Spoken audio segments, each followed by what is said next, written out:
The story begins in July 2007, with a bus on the road and our MC in it as he woke up in shock, wondering where exactly he was, and later realized that he was in a bus he took at summer vacation from Sishui County to Chuzhou in his senior year.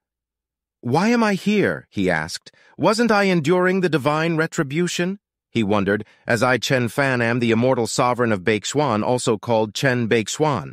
I am the direct disciple of the immortal master of the apex martial arts, the immortal of Kanjing. He was taken away from Earth at the age of 30 and embarked on the road of immortal cultivation, and with aptitude, he reached the retribution enduring stage after only 500 years of cultivation. He was known as a peerless genius who was most likely to successfully detach from the universe and ascend to the celestial realm. He fought with all the tribes of the universe and won every battle. He was thus honored as the immortal sovereign of Baixuan, but unfortunately he fell during the divine retribution, and it was because he had cultivated too fast to establish a solid foundation, and his Tao heart could not bear it. He had given up everything for his cultivation for the past 500 years, leaving behind countless regrets. All those regrets bursted out when the tribulation of inner demon came, leaving him nowhere to hide, and now he was returned as a teenager on Earth. He then sat down to calm himself down as he realized it is not the inner demon. But he really went back in time, and right now he has lost all of his supernatural powers, primordial spirit and Tao heart. He has even lost his magic treasures and weapons as it sank in that now he is just an ordinary mortal who can be easily killed even by a bullet, but then calmed himself once more as it is not so bad, and in this life he will steadfastly cultivate every stage to its best and establish a supreme Tao foundation. Blood for blood, leave no regrets, he told himself. As the bus was arriving at Chuzhou, he wondered, how long has it been since he left this city? But was interrupted by a phone call, which was his mom, and we are then shown her mom, who was a red-haired lady with a yellow skirt and a white shirt, standing in front of wide-area windows, which portrayed a bright atmosphere, and then called our MC by his name, Chen Fan, telling him that his Aunt Tang is probably waiting for him outside the station, also informing him that he should work hard at his stay in Chuzhou. Chen Fan couldn't hold his tears no longer as he was happy, because he hasn't heard her voice since she died in his last life, then reassured his mom, telling her not to worry, and she must also take care of herself, and was about to hang up as he had things to do. And so he did. After arriving at the station, he got off at his stop and immediately stretched out his hands as he was glad to be back again, and returning to his youthful age, and taking in the scenery before him. And while walking, he said to himself how he was bound to go through the mortal world again, and so in this life he has nothing to fear. While in the crowd, he was stopped by the mass of men staring at two beautiful ladies, one in a pink dress and sunglasses, and another in a shirt and long skirt that was supported on her shoulders. However, the same younger girl was busy complaining to the lady in sunglasses, whom was her mom, about the MC's late arrival as she was fanning herself due to the hot weather. But Mom refused her claim as it has only been 10 minutes. She sighed heavily as she has been in the sun for 10 minutes, and she had planned to go out to Starbucks for coffee in the afternoon and turned to the car, telling her mother that she is going inside as it is much cooler, then contemplated about how her mom even wants to set her up with the MC, but berated him as in her eyes he is just a bumpkin, saying how it's even possible while she was going inside the MC arrived, apologizing to his aunt for making her wait. They then all entered the car, and Chen Fan was at the back seat with the insolent girl, and there was silence for a while. In her head, she told herself that just as the meaning of his name, Chen Fan, which meant friend, she also just sees him that way and feels nothing more, and compared to Li Yichen and his friends, he is nothing. However, the silence was broken by Aunt Tang as she told him that Ran, her daughter, is also going to be a senior as well, and he should look after her at school. And he responded affirmatively, as now she is as good as his sister, telling his aunt to not worry as he will protect her, but said to himself that this same girl was the one he once loved and was hurt by. But then he gradually forgot her in his past life, and her name, Jiang Churan. Then both, putting up a front, with fake smiles, lifted their hands for handshake, as Chun Fan told her to come to him if she ever needs help, and the girl agreed, saying he must not forget his words when she asked, However, secretly she was telling herself her father is an important government official, and her mother owns a company worth 10 million, and why would she need his help? And Aunt Tang smiled happily at the fact, telling Chen Fan that they will first go to his apartment to drop off his luggage, and then head to her house to have lunch, to which he agreed. It then shifts to them going to his apartment, which was located at the lakeside community, which is near Yangi Lake. His aunt saying how it boasts very beautiful scenery and how it's close to the Ivy High School, which he will be attending at, since it only takes 10 minutes to walk there, also explaining how his apartment has 3 bedrooms and 1 sitting room, asking whether the decoration was to his taste, and neither the less told him to enjoy himself and not worry about the rent, as he humbly bowed to thank her for treating him so good. "Your mother trusted you with me," she said, "so I'll look after you like my own son," then grabbed his hand to show him around and take him to her house to have lunch. Ranran in the background was annoyed at the fact that they get along so well. It then shifts to the Longjing Villa and his aunt explaining that their neighborhood isn't the best in Chuzhou, and they are apart from Yangui Lake, and the most famous place in Chuzhou is the Yunwu Mountain, which is said that every morning the houses are wreathed with clouds and mist, like seas and mountains of clouds. The real high-grade luxury houses are all on the hillside of Yunwu Mountain, but I think my house is good enough. Yunwu Mountain is gorgeous, but I don't seriously dream about living there, she stated. However, he replied that if she really likes it, then he will buy her a few when he makes money in the future. And then she can see the seas of clouds every morning as soon as she gets up, which stunned her a bit as she laughed, making light of what he said as she made scenarios of her taking his mother there too, and spend their years together while they go shopping and taking beauty treatments. They then finally enter the house as her husband was sitting on the couch, asking what was so funny as he could hear them laughing through closed doors, as Chen Fan greeted him, "Hello, Uncle Jiang." Then his aunt told him to take a seat as she is going to the kitchen to get some food, and they later all sit at the table to eat, while at the same time it was overwhelmed by silence, and inwardly Uncle Jiang was telling himself that he only briefly chatted with Chen Fan a bit, and he's an idiot with poor academic performance. He's just a loser and isn't good enough for Li Yikan. Chen Fan then breaks the silence by saying how he hasn't eaten a homemade dish in ages as it's so good, not to mention that it was made by Aunt Tang herself. Aunt Tang is innocent, elegant, kind-hearted, and beautiful, he said. She is even excellent at cooking, but she unfortunately married Jiang Shanghai, a power seeker.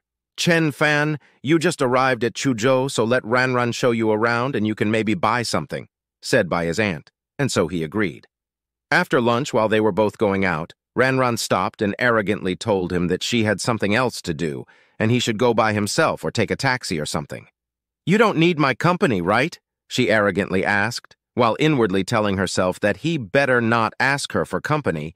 However, her arrogance was quickly shut down, as Chen Fan didn't even care whether they went together or not and left at once. Of course, she didn't take it well, as her pride was shuttered. While walking, he contemplated to himself that the place he is going, the Yangui Lake, has the richest spirit energy around, as he found a particular tree to sit next to, thinking himself that he needs to hurry up and begin to establish a foundation, as there are 8 stages of cultivation, including qi condensation, jiantian, core formation, nascent soul, spirit severing, void returning, Dao fusion, and retribution enduring. Although qi condensation is just the beginning stage, it has 3 small stages: foundation establishment, profound opening, and spirit C. The foundation stage is the very first stage of cultivation, after which cultivators can lift hundreds of pounds, run as fast as a horse, break through the limits of their bodies, condense true essence inside, draw talismans, and become capable of some magic. If so, which way should he use to establish his foundation, he wondered, and while books were flying around him, he remarked that he collected myriads of street arts over the past 500 years. He collected 13,726 ways of establishing foundations alone. Apart from his regrets, another major reason he fell during the divine retribution was that his foundation was not stable enough. And still, while reaching out for a particular book, he continued, "Even if the foundation establishment stage is the very first stage for cultivators, It doesn't seem very important, yet only with a firm foundation can a skyscraper be built, and this particular book, which is named The Great Way of Tao, Avoid Body Refining Arts. This specific art puts emphasis on inclusiveness and absorptive captivity. Now that he can practice cultivation on the earth, where spirit energy is nearly exhausted, I must rely on various medicinal materials, treasures, and even evil and yin energy to facilitate his cultivation. After that, he closed the book to begin cultivation. Time went by with him sitting in the same position until morning as the sun was beaming with a sense of freshness. While working on his breathwork, a beam of energy was seen entering his body as he opened his eyes with a smile dawning in his face, as the void body-refining art was really the #1 foundation establishment way in the world, as he directly entered the initial stage of foundation establishment. And it's actually the first time he cultivated it. Clenching his fist, he stated how he cultivated the whole night, as he is lucky that the place he was in was out of the way and free from disturbance, and so to test his newfound power, he swung his fist at tree and punched it with great force, leaving cracks in his trail behind, which naturally satisfied him at the moment due to his physical capabilities. However, he was interrupted by the rumbling of his stomach, signaling hunger as he forgot that he is immortal now, and so he needs to eat. While heading back, he came across an old man who was with 2 people following him, a young lady and a man, and as soon as the old man saw Chen Fan, he sharpened his gaze for some reason, leading the Mac to ask what exactly the old man wanted. However, the old man brushed it off as just a mere encounter, and Chen Fan, not paying mind to it, seemed to be distracted by something as his gaze fell upon the young lady as he noticed that she had a trace of true essence inside her body. Wondering if she is an immortal cultivator, however denied the notion as her true essence is too weak and the condensation is too loose. It's thousands of times weaker than a real cultivator, but she has the inner force and its quality is inferior to a cultivator's true essence power. However, his inner speculation were interrupted by the girl as she wondered why Chen Fan was looking at her and shaking his head at the same time. He tried not to entertain her inquiry as he told her that he just shook his head because of something else. However, the old man suspected that Chen Fan truly noticed something as he asked the MC to halt, with the bodyguard also blocking his path. The old man was truly curious what the MC had seen in his granddaughter, wondering if he could tell him the real reason for such actions. However, Chen Fan was a bit annoyed as he told him that it has nothing to do with her. "Show some respect," said the bodyguard. But the old man did not relent in his inquiry as he said that judging from the way he walks, maybe he studies martial arts, then introduced himself as Wei Fu, asking the MC where he came from and who his teacher is exactly. Wei Fu? The MC. "I'm not a student of the martial arts. I'm scarcely a Tao cultivator, if you must ask," said Chen Fan. A Tao cultivator? The Tao sect? The old man wondered. The young girl wasn't too pleased that Chen Fan just lied to her, though, which made him laugh. "I'm just a Tao cultivator, and know a bit of qi condensation techniques, that's all," he said. "Brandishing spears and sticks or fighting and killing are really not my specialty. You're mistaken."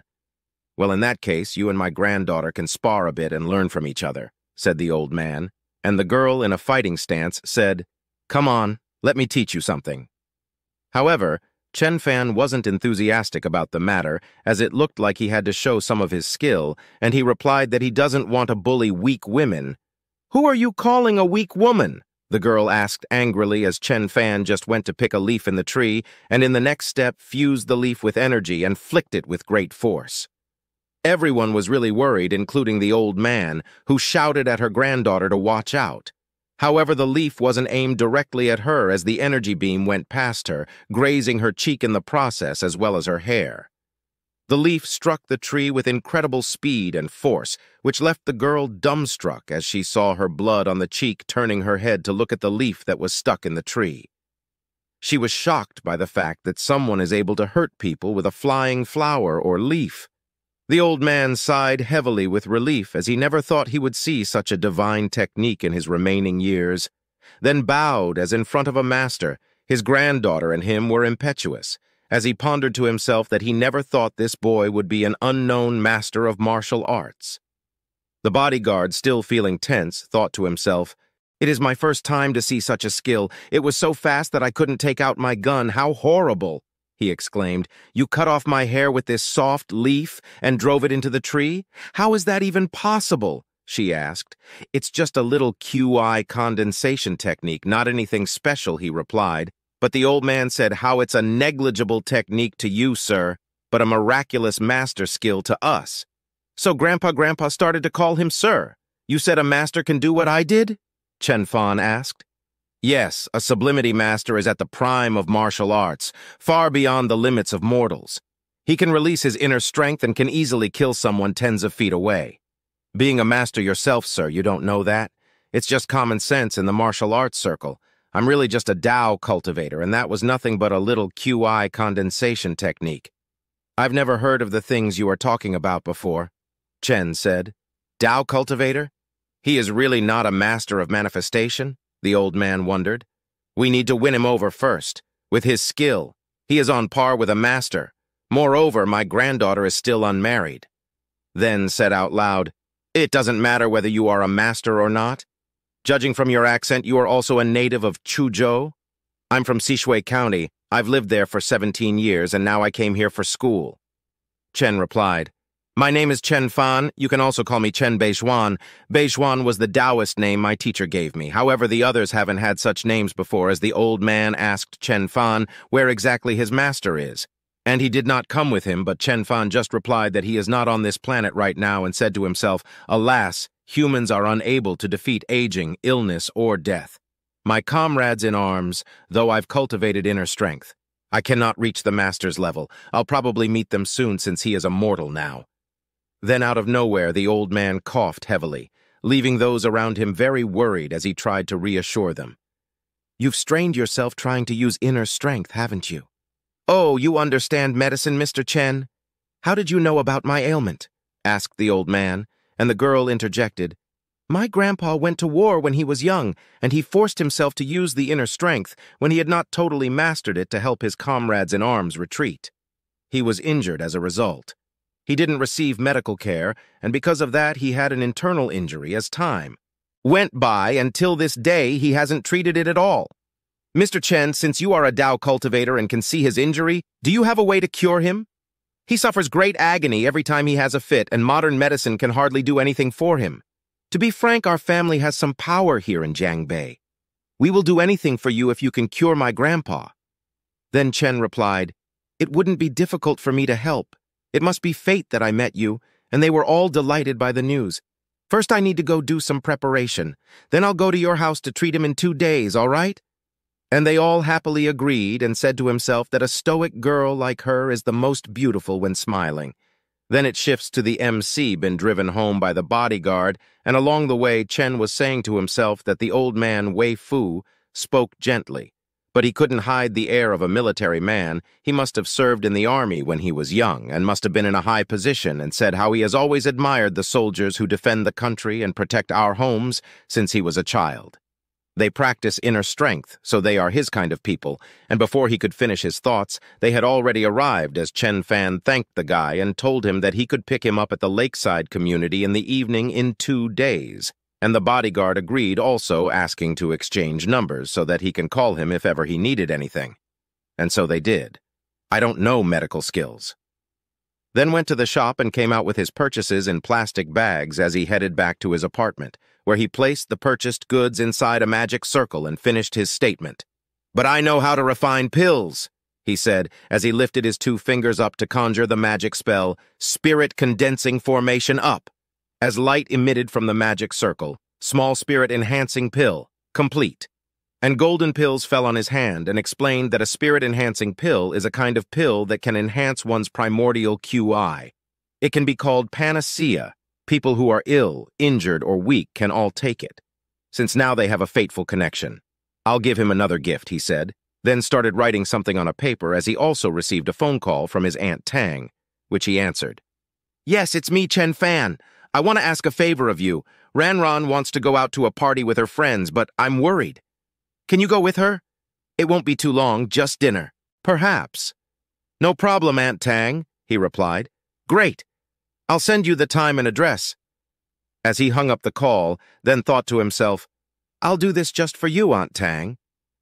It shifts to the restaurant or cafe, as Ranran was with her two friends, as it showed that she was complaining to her mother on the phone about the fact that she asked Chen Fan to accompany her. And one of the blonde friend asked her what was troubling her, as it's her birthday, and she replied that her mom is sending Chen Fan here, but she doesn't like him that much. The blonde friend asks, "He is the son of your mom's friend, right? The one your mom wants you to marry?" "Yeah, it's so annoying," Ranran replied. "What does he look like? What is his family like?" asked the blonde girl. However, Ranran chopped her head, calling her a little gold digger, only caring if a guy is handsome and has money.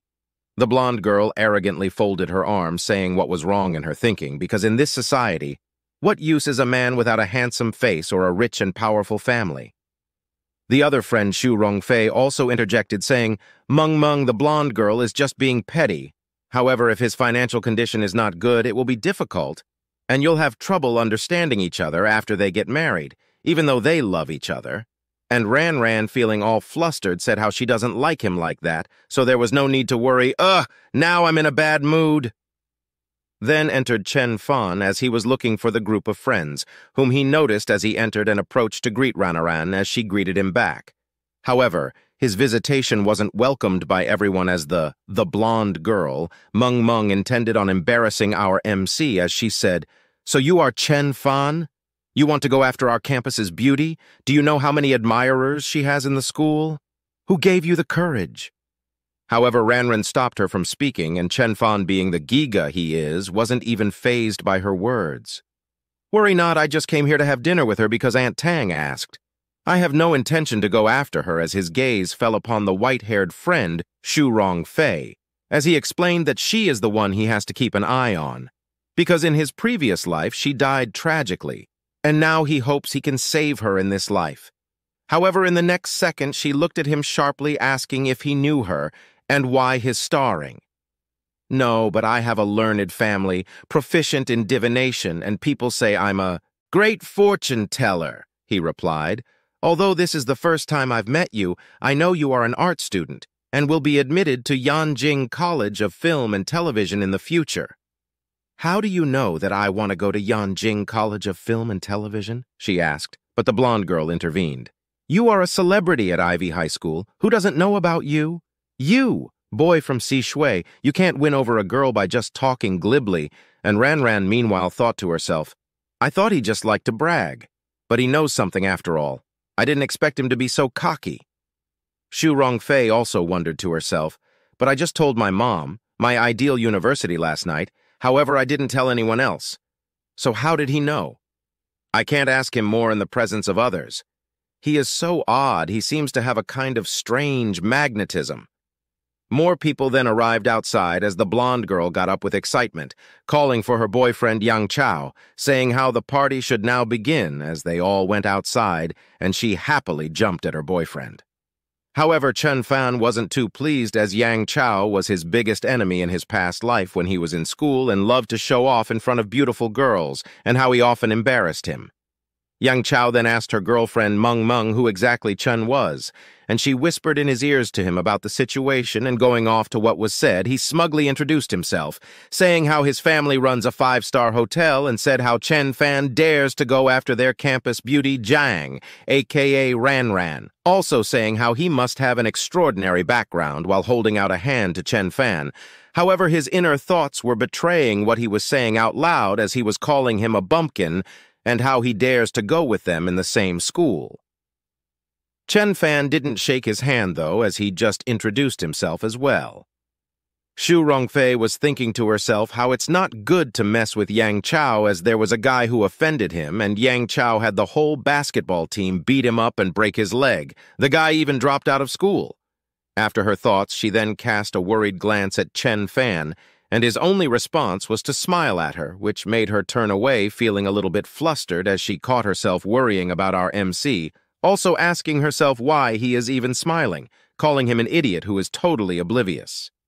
Yang Chao, being loud, bragged by announcing that they can go to karaoke, then dinner.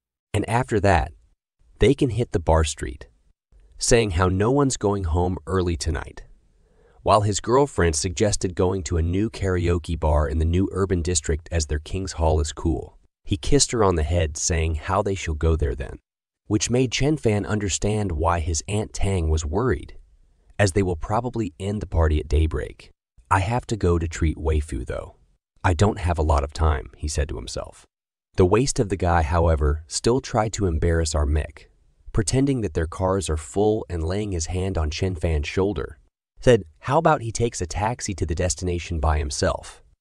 Chen Fan, however, knew that they were obviously messing with him, as there was plenty of vacant seats, and Exu Rongfei, being the kind soul he has saved him, as she called Chen over to their car, saying how there is plenty of room, and Ranran, who was next to her, wasn't very pleased at her actions. The same went for the blonde girl, who now had to sit at the back seat, allowing Qin to sit in front. Chen Fan was glad that Exu Rongfei was still kind-hearted, like she was in his past life. Then off they went to the karaoke bar, where in the entrance they were greeted by ladies in pink. Welcome back. Last time we left off on the scene where everyone was heading to the karaoke bar, and as soon as they entered, Yang Chao was already showing off his wealth as yelled for the biggest and best hall. The King's Hall is occupied by a very important man for entertainment, and he is a distinguished guest. How about you take the Queen's Hall? Replied the manager. It is of high grade as well, that I assure. However, Yang Chao's lackeys were not satisfied about the Queen's Hall, as one asked distinguished guests. Aren't we distinguished enough for you? Give us the King's Hall, another said. Do you really want to disappoint our brother Chao? And chanted, King's Hall, our brother is king. However, Yang Choa, at the other hand, wasn't really bothered by it, as he didn't want to cause too much trouble, and as long as it was big enough, then he had no problems. However, feeling the pressure from his girlfriend as well, he tried to act cool in front of everyone, as he tried to persuade the manager once more as he asked him to do him a favor, and his father runs a 5-star hotel, so he would owe him one in the future. But the manager still did not relent, suggesting that the Queen's Hall is also good enough. One of Yang Chao's friends got aggressive as he went on to the manager and gave him a slap, asking where his boss was exactly, which also shocked everyone, including Ranran, as there was no reason to cause trouble, as she suggested to everyone to leave and forget about the place to go somewhere else. However, Meng Meng reassured her that if there is any trouble, the Chao's father would run to help, as he knows a lot of people. Chen Fan, though, knew that it wasn't going to be so easy, as trouble seemed to be brewing, which made him warn Ranran that it was time to head back home, as he promised her mother to take care of her.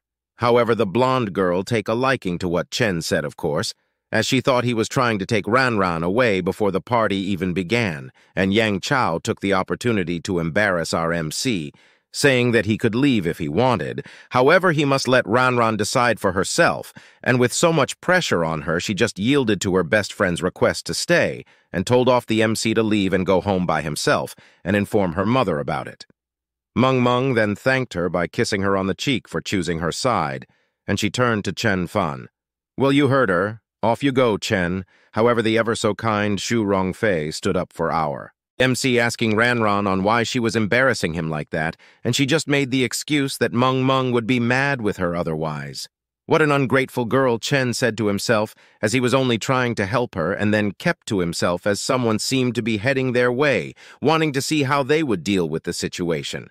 We are then shown a lot of men in black who came down to access the situation, and their pack ladder was a bold guy with a scar on his face who asked angrily as to who was the one who caused trouble and dared to hit the lobby manager. Then the arrogant lackey of Yang Chao came out and proudly announced that he was the one who did it, not knowing the kind of trouble he was setting himself up to, and the bold man was happy to hear that, as he saved much time, and in the next second, he ordered the men in black to capture the guy as the boss wants to see him. The blonde guy, however, screamed in indignation, asking whether they knew he was, and Yang Chao intervened to save his friend as he was trying to come up with a solution for the problem. You dare to make trouble on the boss's turf? Guess we will have to take you to talk with the boss, said the bold guy. Fine, we will go see your boss. Just put him down, Yang Chao pleaded. The lackey who was causing trouble was now sweating heavily as he realized they were in big trouble, asking Chao what to do now, and Yang Chao just gave him a false hope by saying that they outnumbered them, and there was no reason to panic. Ranran now also began to worry once more, asking what's going to happen. But still her friend was relying on Yang Chao's father to help them. Chen Fan was just enjoying the scene from behind, smiling to himself as he wondered how Chao will handle the situation, and on they went to the king's hall towards the boss, and as they entered the hall, they saw the boss waiting for them, as he had a girl besides him sitting on his lap. "Sir, I have brought them to you," said the bold guy. "Hey, big brother, we want to borrow your king's hall tonight," Yang Chao pleaded arrogantly, and the boss man was now curious at who the guy was asking for his name. "My name is Yang Chao, and my father is Yang Yifan of Tiansheng Hotel. Do me a favor." "Huh? You?" "Even your father would humbly call me Brother Hao when he sees me." Yang Chao was now panicking even more by hearing his name as asked once more for clarification on his real name, and the boss laughed, saying his name was Zhou Tianhao, which shocked everyone. And they began to become fearful just from the mention of his name. Chen Fan was even thinking to himself that Brother Hao is the big boss who has his hand reached out to both black and white, with extraordinary background and ability. "You people seem to be hoity-toity, but just a second or third tier group in Chuzhou." "Why the smugness?" the boss inquired, and one of the bodyguards took it upon himself to knee the guy who was causing trouble earlier and said to him, "You were so great, huh?" However, the guy is even more cowardly now as he begged for his life. "No, big brother, I'm sorry, spare me, please." "Spare you? Okay, chop your hand off and maybe I will spare you." On the other hand, Yang Chao was sweating bullets as he knew that things were not going to go as planned, and even though his lackey deserves it, he has to stand up for him, or he will lose his reputation. He then said out loud to Brother Hao that it was all their fault, and then apologized, asking him to not take it too far. Brother Hao agreed to his proposition as he dined with his father a few times, and he can do him a little favor, which made Yang Chao glad as he thought he resolved the situation. However, the boss had another thing in mind as he asked for the 3 girls to stay and have a drink with him in return, which naturally shocked the girls as they were not expecting it, and Yang Chao, still playing protector, asked to be lenient as one of the girls is his girlfriend, telling him that he couldn't just leave her behind, which also made the boss furious at his many requests as he threw the class he held onto the ground, shouting for him to cut the crap and do as told, as the atmosphere became even more tense as everyone shrieked in fear as they could not challenge the big boss if Chuzhou, crying for their departure. The girl who was sitting on the boss's lap stood up to pour some wine and invited the girls to step forward and have a drink as the boss does not bite. "Decide quickly," yelled the bold guy, which got them even more riled up. Even Ranran was thinking to herself that it seems like they can't avoid a little humiliation, as her father is also a respected name in Chuzhou, and he works for the government too, thinking that Brother Hao won't do anything to her if she goes to him, and decided that she had to stay so that the others go be out safely as she gathered her courage to speak up, which interrupted by Chen Fan as he held a hand across her and told the boss that 2 of the girls are his friends, so he should also do him a favor and let them go. "What are you doing? Are you out of your mind?" "It will be settled as long as I drink with him and he gets an apology," yelled Ranran, which naturally amused Brother Hao as he asked Chen Fan, who he thought he was, to ask him for a favor, and he replied, "I'm someone you can't afford to mess with." And Brother Hao laughed hard at his statement. "You are someone I cannot offend? Is there anyone in Chuzhou that I cannot offend?"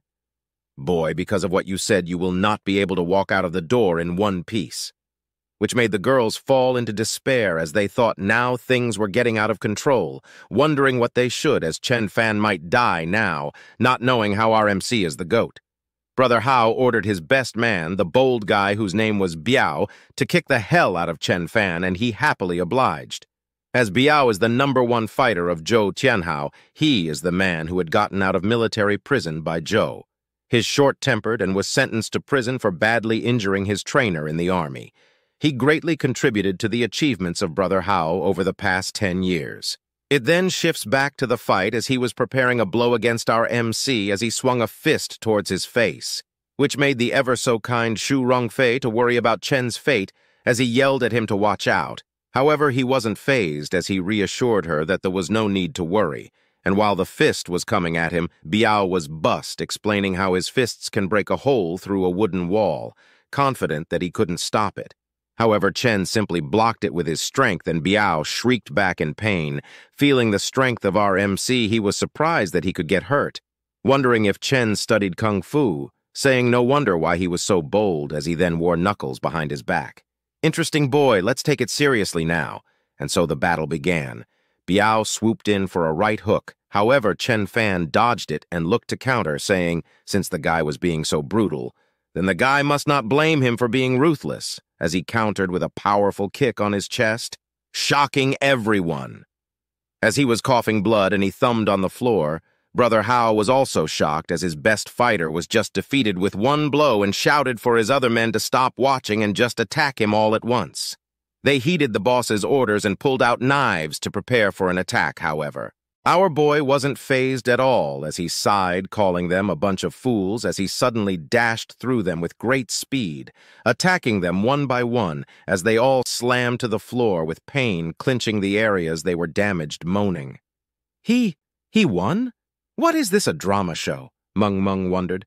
After he dealt with the guys, he then confidently sat across Brother Hao, asking him on how he saw him now after everything, and Brother Hao was thinking to himself that our boy could beat a dozen of his best men, saying how he has been in Chojo for more than 10 years, but has never seen suck skills like that before.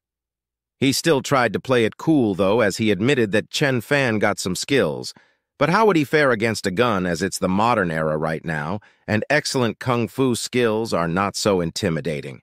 "I can get you thrown in jail with a single call," he said. On the other hand, Chen Fan was thinking to himself on whether he was really threatening him, and if so, he could just use magic techniques to kill him quickly. But before anything, our boy asked Brother Hao to first let his friends and the others to go, then they can both have fun afterwards, and he agreed, grinning about the fact that he cannot wait to see our MC squirm. The guys who came with Chen cowardly ran as if they were not the ones causing trouble, leaving Chen behind. But only one person was willing to stay behind, as she was worried for our MC, the perfect waifu Shu Rongfei. However, the arrogant Ranran was the one who was holding her back from staying, as she forcibly pulled her out of the king's hall, as she was thinking that no matter how confident he is, not everything is settled by fighting. After the departure of everyone, our boy became more relaxed, as now he can even show off his magical powers.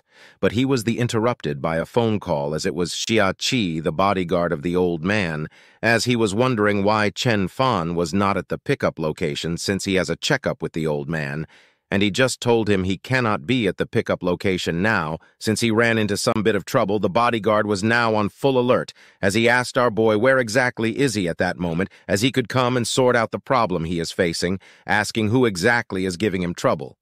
Chen then told him that it Brother Hao, and after hearing the name, the bodyguard then got furious as he told our boy to wait for 10 minutes and he will definitely be there, then hung up the call. On the other hand, Brother Hao was still mocking the MC, as he thought no one would dare to cause a fuss in his presence, even whomever the MC was on a call with. But Chen Fan just told him to wait for 10 minutes. Then all will resolved, as the boss guy agreed, as he didn't mind, still thinking he was at the top. Oh, how wrong he was. As after some time there was noise outside, as someone was budging into the king's hall, shouting for no one to stop him, and entered. And soon as he did, the ever-so-confident boss Hao was now cowering in fear, as it was Brother Qi, the old man's bodyguard, asking Brother Qi what he was doing there. But Brother Qi didn't pay much mind to at first, as he inquired about the well-being of our, and he just responded that who would even dare hurt him, and after the inquiry he turned his attention to Boss Hao, who we will now call Mr. Hao, as it was shown who was boss now. He shouted at Hao for daring to cause trouble for our boy, as he is the old man's friend, which naturally shocked Hao, as the Wei family is powerful, and he was also relying on them, continuing to elaborate that it was even the old man himself who sent him to pick Chen Fan for dinner, asking whether he thought he was lying by saying that, and he hastily denied the fact of not believing him, knowing he would be doomed if he said otherwise, and immediately bowed in respect to our MC, apologizing for not recognizing that our boy was the old man's friend, which also shocked the girl next to him, as it was the first time he sees Brother Hao bowing to someone, as she always thought Brother Hao had a backer, and it turned out the backer was our boy's friend now. Then Brother Qi asked the MC on how they should deal with the situation. However, since our MC was so benevolent, he decided to spare Brother Hao, since the bodyguard was familiar with him and directly told Brother Hao that if he wasn't satisfied, then he is always ready for a fight any time. And Brother Hao got intimidated as he wouldn't dare to even think about it as they then later departed, which made Brother Hao feel relieved at the fact that they left. After that, the scene shifted to the house of the Wei family, and as soon as Chen Fan got out the car, he was immediately impressed by the big yard as the later entered the house of the Wei, as he was greeted by the sight of the old man and the granddaughter, and casting a glance at our MC, the girl was a bit surprised that our boy was not holding any medicinal supplies or equipment, since he came to treat his grandfather. However, Chen Fan just replied that his treatment doesn't really need any acupuncture or manipulation therapy. And after that, he was seen handing a piece of paper to the old man, as the old man was also wondering what he was gifting him.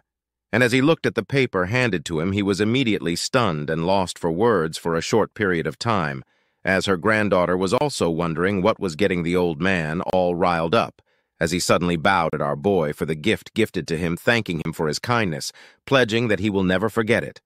However, Chen was humble as always, as he just told him to not mention it at all, as he got his injury defending the country, and he can't turn a blind eye now that they have met. And as the girl was trying to help the grandfather stand upright, she asked why he was giving such a salute to our boy without any reason. However, the old man did not try to explain to her as he asked the MC to do the honors for him, as he accepted and started explaining to the girl that her grandfather's injury consists of two parts. One is that he forced himself to use inner strength, then got injured and has not been treated, so his injury is in his lungs and cannot be healed. And the other reason is that there is a problem to the inner strength he produces, which hurt his lungs. The slight injury he circulated every time has accumulated into a big one. "So you are saying there is something wrong with my lungs as well?" asked the girl, theoretically, but your cultivation is too shallow to reach such a degree, and the girl was relieved that now he has to thank her shallow cultivation, then thanked our boy. Comment down below if you think our boy got a new waifu. The old man then said that when he first learned his martial arts from his family, they also mentioned the problem. However, he thought it was luck to have inner strength arts to practice at the time, saying that who cared if it would injure his lungs or not, and patting his granddaughter on the head, he said that if she hadn't wanted to learn the martial arts so badly, then he would have taken the secret of the defective arts to his grave. However, Mr. Chen gave him the booklet, which contains the revision of the defect even many levels higher, which also stunned the girl as she does not remember teaching him their family arts. So how did he figure out the way to revise it? And the old man responded by saying that is what's great about a master of martial arts, as he can just tell by looking at him and immediately know about it roughly. However, Chen Fan reminded them again that he is a Dao cultivator. The old man still continued, though, saying that with such abilities, he is as great as a master. After that, Chen Fan took out the pills he had prepared, explaining that they are spirit-enhancing pills, and he must take all 10 of them on time, coordinating with the revised arts, and he will be okay.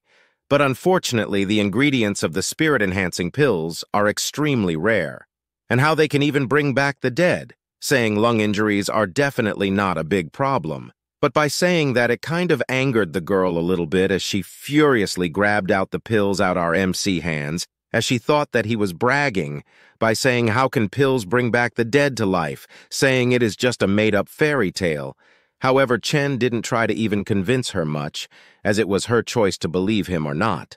After that, the old man then asked our boy if he could at least tell them about the ingredients so he can ask his men to collect them for him, and Chen agreed, as he knew no one could refine them anyways but him. Then he took a brush upon his hands and began listing the ingredients needed, as he was also explaining to us that the pills, like spirit-enhancing pills, must be refined with exclusive methods of the immortal realm, and a layman couldn't make it even if they tried 1,000,000 times. Old Man Wei later also confirmed, after looking at the list, that the materials do seem hard to collect even for their Wei family. But still, they will try their best, and after everything said, Chen Fan wanted to inquire about the martial arts realm the old man kept talking about, which the old man Wei was expecting, telling him to ask away. But it was not fully disclosed at that moment, as the scene shifts to the MC on the car as he was recalling what the old man was saying about the martial arts realm, and his explanation went as follows. The inheritance of martial arts has a long history, and legend has it that originally it was a key refining technique. But he doesn't know much. After all, for him, practicing martial arts is just a family inheritance and an interest, which was revised, upgraded, and developed into all kinds of different inner strength arts, also attack and defense art. The last most prosperous time for the martial arts realm was the end of the Ming dynasty and the beginning of the Qing dynasty. When experts and masters came forth in large numbers, later guns and cannons rose and martial arts began to fall. Now, master-level martial arts have become rare. There are 3 stages of a martial artist: outer strength, inner strength, and sublimity. Most of the practitioners now are in the first stage, very few in the second, and as for the sublimity master with gang key protection that can defend against firearms apart from Chen, he has only just seen one, and it is said that there is another level above the sublimity, but no one has ever seen it. And Chen was saying to himself that whatever the old man said has nothing to do with him anyways, and with a certain key on his hand which was given to him, which was rather nice and convenient as he felt he deserved it since he has the confidence of a retribution enduring immortal sovereign. Then the scene shifts to the Wei family once more as the girl was inquiring to her grandfather about the key the old man gifted to our boy, as it is a key of the top-level house of the Yunwu villa. Since it was a present from the richest man of Chuzhou to the third uncle, and he gave it to him, while accepting that Chen Fan did indeed heal his injury, but was it necessary to give him such an expensive house? However, the old man was very serious as he told the girl that she doesn't seem to understand anything, as the revised arts given alone is priceless, which made her realize a bit, and moreover she has no idea what it is to be a master of martial arts. However, she was still insistent on asking what was so great about a master of martial arts, thinking it made no difference, asking if they can resist bullets, cannons, or even missiles. But the old man just patted her on the head and told her that it is not as simple as that, as Chen Fan is on par with the military legend Yamantane. And even though he is so young, they must definitely keep him on their side. Yamantane? The girl wondered. Oh, I see. Chen Fan is destined to be extraordinary, saying that while looking up with light beaming around her, creating a heartwarming picture. The scene then shifts once more to our MC, while he was being dropped off at his destination by Brother Tuai. As he followed his instruction according to his arrangement, they are not going to Yunwu Villa. So at the moment they are at the lakeside community, which satisfied Chen Fan. And while he was stepping out of the car, his phone rang, and the person behind the phone call was none other than Ran herself, who wanted to invite our boy for dinner. Welcome back. On the previous video, we ended at the part where Ran was inviting our boy for some dinner by also enticing him with fact that our waifu Shu Rongfei and Zhong Yumeng will be there. However, our boy being the Giga Chad, he is immediately denied the proposal and quickly hung up as since he was not interested in the slightest, which left the girl shocked and got infuriated as he just hung up on her, calling him a show-off, also saying he is stuck up. After all, however, after calming down, she suddenly became flustered as she thought he was kind of charming when he was fighting all those guys, so he was quite heroic. We then have a time skip to 3 peaceful days after, as we are shown our boy at his apartment sitting in a lotus position while meditating, describing that after a few days of closed-door cultivation, he has reached the peak of the initial stage of foundation establishment, just a step away from the middle stage. And after that, he got up and took his beg, seeming to be heading somewhere, and of course it's where everyone aren't to pleased go, and that's school. Also, while walking on his way, he was busy complaining about how he didn't want to go to school, and he is only going because of the sake of his mom. Then we are later bereaved about the high school he will be attending, Ivy International High School, which is a private exclusive school. It is equipped with top hardware facilities, faculty, and enjoys a great reputation as well, and students there either have excellent grades or have a super rich family. Chen Fan's class was located at the 3rd year, Class 9, which upon entry was buzzing with chatter from his fellow classmates. Within them there was a particular guy with blue hair whom was sleeping and seemed to be woken up by our boy's presence, towering over the guy, which led him to ask Chen Fan if he was looking for anything in particular, but our boy did not respond. However, the blued hair guy realized that our boy was now going to be the guy sitting next to him, which disappointed him a little as he thought that it would maybe be a beautiful girl sitting next to him. After that, the bell rung, which signaled the beginning of class, and then entered the class teacher, who announced the new transfer student, asking for him to introduce himself, and our boy boldly stood up and introduced himself. "Hello, everyone, my name is Chen Fan," as he kept it short and brief, which brought contempt to himself as the classmates showed little interest to him, calling him ordinary, plain-looking, boring, not worth knowing, poor and powerless. Immediately as he sat down, the guy next to him started talking, calling his introduction too simple, saying, how could he attract girls if he doesn't put any effort? However, he let go of the matter and began to introduce himself as Zhang Tongqiu, nicknamed the nightclub prince, as there isn't a nightclub in Chuzhou that he doesn't know. The MC, however, already knew his name, which straddled him a bit, but then thought to himself that his reputation precedes him, then asked for the ears our MC as he wanted to tell him something, while Chen Fan was busy thinking to himself that not only was he his desk mate, but also his best buddy in his past life, and when our boy was down and out, only he was there for him, as we get a little flashback to the old-looking Jiang, who was an alcoholic as bottles of drinks filled the table, while our boy was explaining to us that back then the guy stabbed someone for a girl, and thus was imprisoned for 7 years, ruining his whole life as the two of them could only drink away their sorrows. And the old Jiang was smashing one of the bottle on the floor in anger, as the thing he regretted most was ruining his life for a girl, wishing that he could live again to change his misdoings, and back in the present moment Chen Fan was clenching his fists, saying that in this life he will try his hardest to protect his friends, as our boy was busy making promises to himself. His friend next to him was also wondering why he was not saying anything to his rumbling, and our just responded that he was listening, which made the guy talk even more as he now started boasting about showing his real ability by informing Chen about the beauties of their school, which they call bells.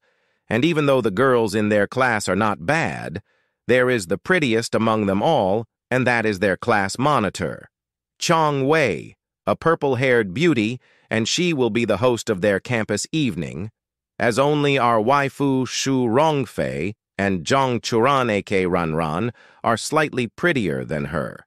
And he continued explaining about Shu Rongfei, saying she is already a minor celebrity as a model and even acted as a supporting character in a TV series.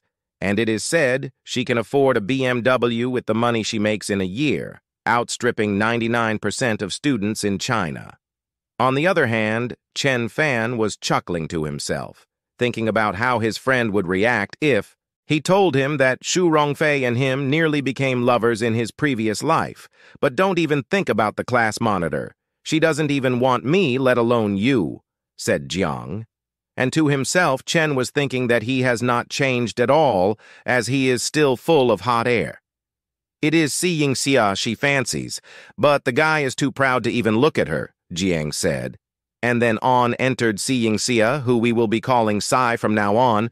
The guy was the head teacher's favorite student, as he once won a prize in a national Olympic math competition and was then recommended for admission to Huaqing and Yanjing universities, and now he is a treasure to the whole school. Even after entering the class late, the teacher didn't even make a fuss about the matter, as she just welcomed him inside, as we are now shown the class monitor, who seemed to be proud and excited from seeing him, as the classmates were praising him, calling him handsome more than any other idol, which angered Jiang, as he is also a forward for the basketball team, as the cheerleaders of their school are all pretty girls who love him and the coward Yang Chao.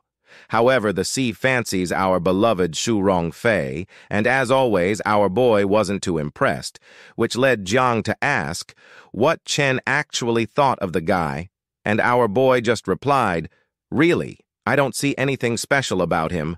However, in his head, he was thinking that in his past life, C was definitely the most enviable person to all boys of the school, including himself. But in this life, he is nothing in his eyes and far less important than his friend Jiang.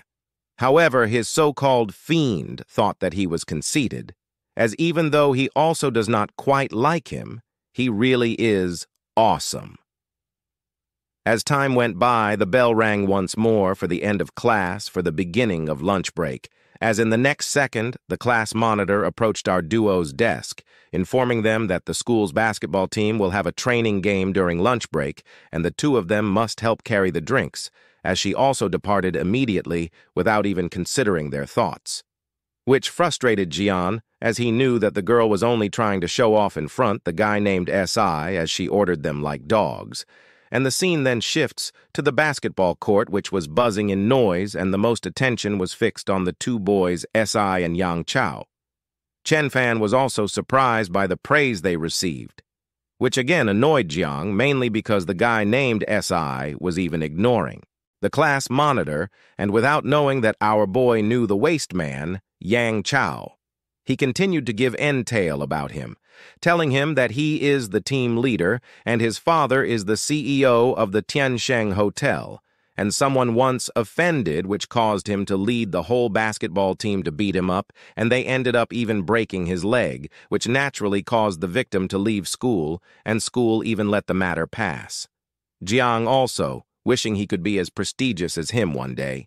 We are then shown the class monitor doing her best to please the guy named C by providing him with water to drink, and in the next second, turned her head to someone asking them rudely at what they are doing as he should hand water to the other plates, and he did, which turned out to be our boy, who threw a bottle of water to Yang Chao, who was surprised as Chen greeted him, "Long time no see," and Yang Chao just nervously agreed, and not wanting to prolong his stay there near Chen, he immediately grabbed the hand of C in order to get away from him as far as possible. But since the named C was oblivious to everything, he wondered about the new transfer student and his friend Jian, thinking they're nobodies, which Yang Chao reacted to asking them if they knew Chen. However, the class monitor interjected saying Chen Fan was just a new kid who transferred to their class, calling him a poor loser, and also further saying that one could order him around, and Yang Chao just stared at quietly as he knew otherwise from the previous encounter. The slander, however, was overheard by our boy, which infuriated him. After the lunch break, we were taken back to the classroom once more as the class monitor came again to their desk, thinking she could control our boy. Oh, how wrong she is. She began to order him to go and carry things for the team, as they are going to have a match tonight. However, Chen Fan denied as he was not a simp, which stunned the girl a bit, as she was not expecting refusal. And in Chen Fan's mind, he was thinking back to the fact that she talked crap about him behind his back at the basketball court earlier, and he was only trying to help at that time, and the girl, trying to confirm once more, asked whether he is really denying her request, and our boy stood up to confront her, telling her that he is indeed denying as it is the school team's match, so she should ask the sport department to do it instead, saying, "What does it have to do with him?" "You are really not going?" she asked. "No," he replied, and the girl was thinking to herself that she has a rich family and is the monitor, also thinking that she is superior to him like a princess, and only boys as excellent as Sai can make her slightly lower her head, and a plain and unimpressive transfer student like him dares to turn her down. "Do you think the match is not important at all?" she asked. However, this time our boy just ignored her by just opening a book in front of her, which obviously triggered her. And hearing all the commotion, a huge figure appeared. "You dare disrespect the school team?" he asked loudly with fury in his tone and demeanor. However, our boy wasn't fazed, as always, as he called his name Jixing Yu, who we would be calling G from now on, the sports commissary, a substitute of the school basketball team. And as our boy was saying all this with slight hint of mockery, which caught the guy named Sai's attention, and the guy G was furious from Chen mocking him as he seemed to be raging. However, Jiang tried to defuse the heated conversation, saying the guy should not take what Chen said seriously, as he is just newcomer and he knows nothing, as then patted our boy's shoulder, telling him that it is just carrying some stuff, so they can do it together. However, our boy did no relent on his decision, as he told Jiang that he could do it if he wanted, however, he is not going anywhere. You got some nerve? The last guy we had, like you got his leg broken, I cannot wait to wipe off that smug look on your face, said the guy G, and Chen, without fear, just smiled and told him he could try any time. The other students, though, overhearing everything, were busy discussing how members of the school team are all tall and strong, and they made it to the final 8 in the Jiangnan Province High School League last year, winning honor for their school, so they swagger around in the school, and almost no one dares to offend them. Remembering that someone once pissed off Yang Chao, who led the team to break the guy's leg, and the guy G was among them. And the other guy said our boy unexpectedly has a temper, but the other just called it overconfidence, which was confirmed by another as he asked whether Chen Fan did not consider his own ability before challenging G in the class monitor. However, everything was interrupted by the teacher, who appeared in the classroom and began telling everyone that there is a taekwondo class this afternoon, and if anyone wants to take part in it, then they should hand in the clothing and lesson fee, and they are participating, and if not, then they are dismissed and are free to leave, which was perfect for our MC since he wanted to leave because of boredom. And as he stood up to depart, his way forward was blocked by the guy G, who told him to not leave yet, trying to convince him to attend the taekwondo class if he dared, but our boy was not interested, as he replied that it was none of his business. However, at that moment, the guy G then wanted to provoke him by asking if he did not have any money, and if not, then he could tell him, as he can pay for Chen and the class monitor. Also added that if he does not want to participate in class activities, then he must not blame her for telling the teacher in the influence of his term assessment, which finally got to our boy as he just smiled and agreed. Then we are shown the gym, which they briefed us on, as the taekwondo gym is very gorgeously built, and it is about the same size as the basketball gym. And it is a big class, as not only class 9 of the 3rd year attend, but also many classes from all the grades attend this class. After all, that the scene then shifts inside the taekwondo class, as everyone who attended was geared up, and the forever talkative Jiang was there too, explaining to our MC that the taekwondo at their school is very famous, as the coach has won the 2nd place prize of the national game, and he is very competent. While putting his hand on our MC's shoulder, he told him that the guy G probably dragged him to the class in order to embarrass him, telling our boy to just ignore him. The teacher then arrived, as everyone gave him a salute, bowing their heads to the sensei, as the teacher then clapped his hands to inform everyone to warm up first, and then practice against each other, as he then called the guy C to demonstrate first alongside the guy. G and C gladly bowed to begin the sparring match, while on the other hand, Jiang was busy explaining to our boy how the guy C is a red belt, second only to a black belt, which represent danger and attack.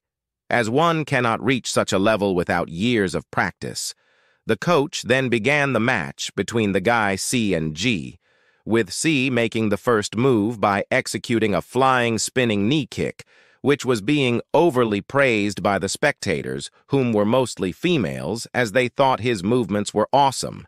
And as fast as the match began, it also ended with the guy C being the victor, as then the coach announced that now everyone should practice with each other according to the arranged pairs. However, of course, there had to be trouble, as the guy G went forward and asked the coach on whether he could challenge someone first before they began with anything else, then called out Chen Fan to come and play with him since he was acting quite smug at lunch break, which made everyone else in the dojo wonder why the guy G, a blue belt, was challenging Chen Fan, a white belt, as everyone then began to speculate that maybe our boy angered the guy G, hence why he was challenged. However, our MC was just smiling at the guy G's attempt at calling him out as if he knew it would turn out that way. And then the coach asked the guy G again if he really was sure on wanting to challenge a white belt, and turning his head to our boy, the coach informed him that due to the huge gap between their levels, he has the right to refuse. But obviously, the guy G was not going to let that happen as he tried to provoke our MC, asking him if whether he lost his nerve since he was so smug earlier. However, without fear, Chen Fan stood up and went forward towards him, while also informing him that he cannot perform taekwondo, but the guy G, being all confident, just told our boy to use whatever skill he can do, leaving the others to anticipate what was about to occur at that moment. "Well, does that mean you have to fight with me?" asked Chen. "Are you afraid? Don't ever brag if you are afraid. Ivy High School is not somewhere a bumpkin from a little county like you can swagger around." Then Chen Fan responded, "I'm just afraid you can't withstand my attack," and with that G began to shout out loud, "I can't withstand your attack," and while spreading his arms wide, telling everyone that Chen Fan said that he cannot afford to stand his attack. How ridiculous is that? "Let me show you how I beat you," he shouted. Then G started showing off his kicks, asking Chen Fan if he could see how much he is better than him. However, our boy just nonchalantly responded by saying that his moves are showy but not practical at all in battle, which naturally angered everyone attending the class since he was disrespecting Taekwondo in everyone's eyes. And with that fact, the spectators started rooting for the guy G to teach Chen Fan a lesson as he was courting death, which filled the guy G with confidence as he then began rushing at Chen Fan and throw a body kick, which was easily dodged the attack. After dodging another kick, he began to belittle his attacks as he then began to prepare his own counterattack, raising his leg above for an axe kick, which the guy G realized.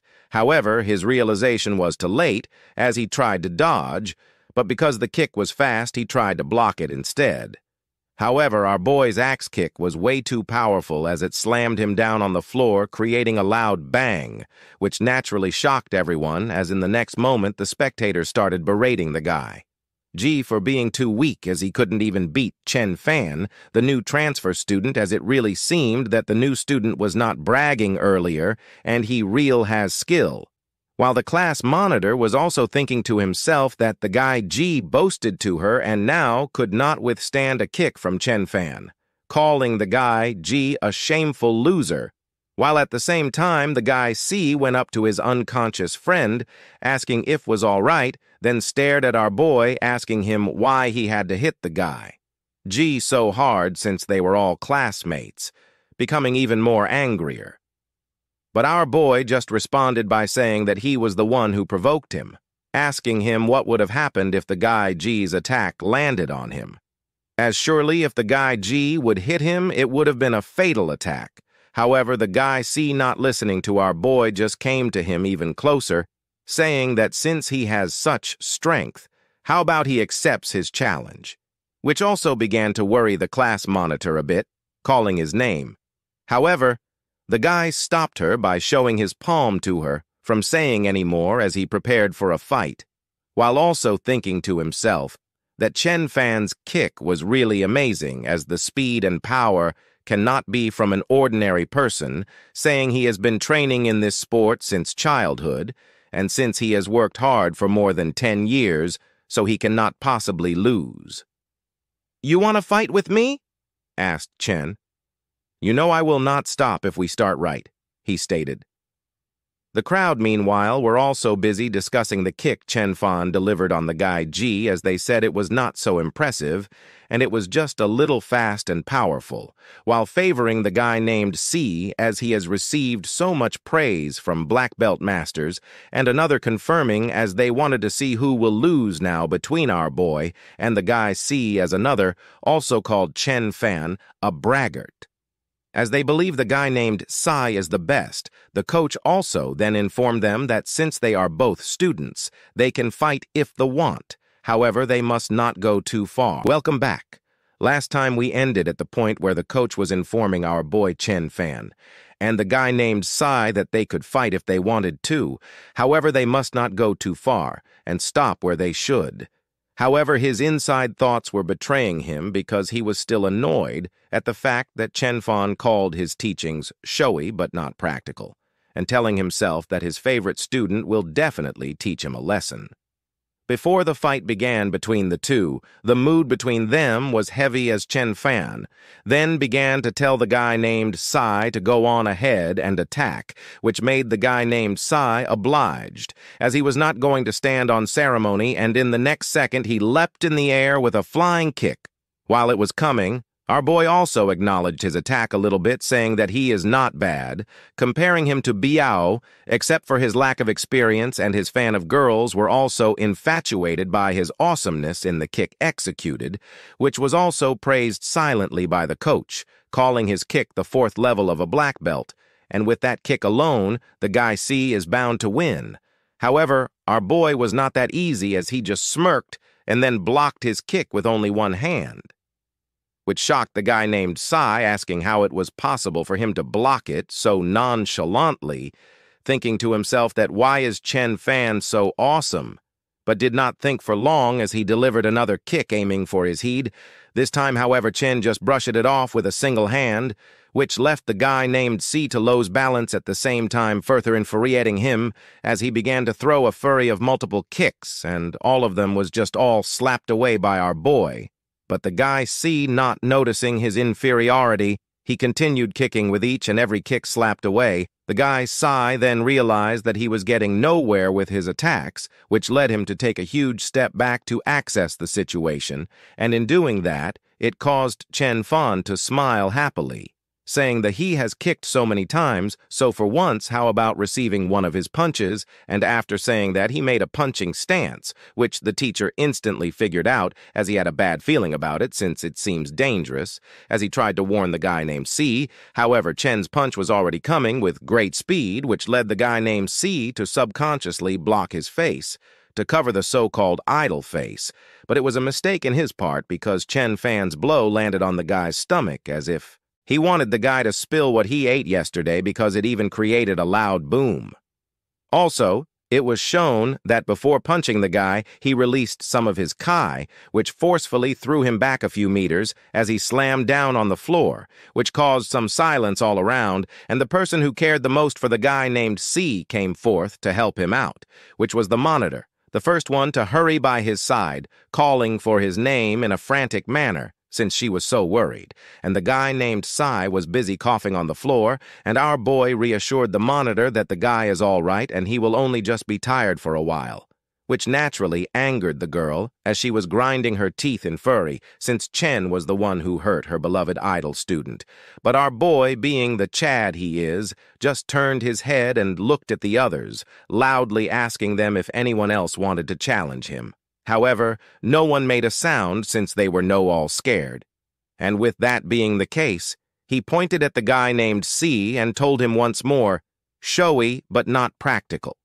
And unless he can learn real kung fu from renowned masters, he will still not be a match for him even after another 10 years of practice. After spitting some game to the now-defeated C, he decided to leave with his hands behind his back like a true Chad among gigas, and among the way he put his hand on his friend Jiang, telling him for them to go out for some afternoon tea, and in Jiang's head he was thinking that our boy Chen was really wicked.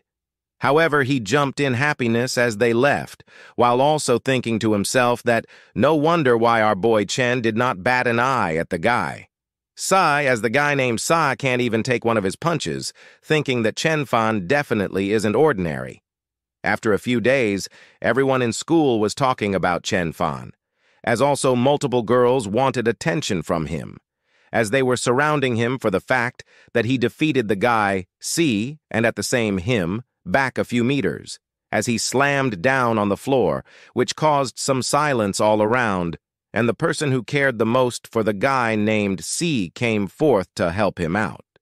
Meanwhile, we are shown the guy C and the people also surrounding him, for different reasons, however, as they were cheering him up by telling him that he is a lot better than Chen Fan at sports, study, and piano, and so he is even more handsome than him. But the guy C was not responding at all to any of them, as they asked him if he was all right as he was. Too immersed in his thoughts, however, in the next moment, a hand was placed on his shoulder from his back, which turned out to be the waste man, Yang Chao saying that he saw the sea has absent-minded these days, asking him what was the problem. But the sea just responded by saying that it was nothing. Really, however, one of the people around him told the waste man Yang Chao that the problem is the transfer student, Chen Fan, in their class, who beat up their Big C in the Taekwondo gym and now struts around in their class, the class monitor also saying that he is just a loser who only knows how to fight, saying he can't match the guy. Sai when it comes to school work, family, and appearance, so naturally he loses in everything compared to him. And the words now began to uplift the guy. See, however, his face was still showing the darkness that was in his heart, and a menacing look. He actually admitted that Chen Fan is really better than him at fighting. But he doesn't believe that he will lose to him in other things. That's right. How can you lose to him? Tomorrow is the day of the welcome evening. The final stage is yours. Give your best performance and show that boy who is boss, said the class monitor, encouraging him further. At least the waste man, Yang Chao, knew his place as he was mentally telling the guy, see that Chen Fan is someone who can stand against the big boss of Chuzhou, Brother Hao, and so what can the guy named C really do to him? But then he continued to think to himself that it was better to not tell him about the information as to not make him even more upset. The scene then shifts to our duo Jiang and our MC outside, who were discussing about the welcome evening tomorrow, as our waifu Xu Rongfei will surely be performing, as the welcome evening was delayed for half a month due to the military training of the first years.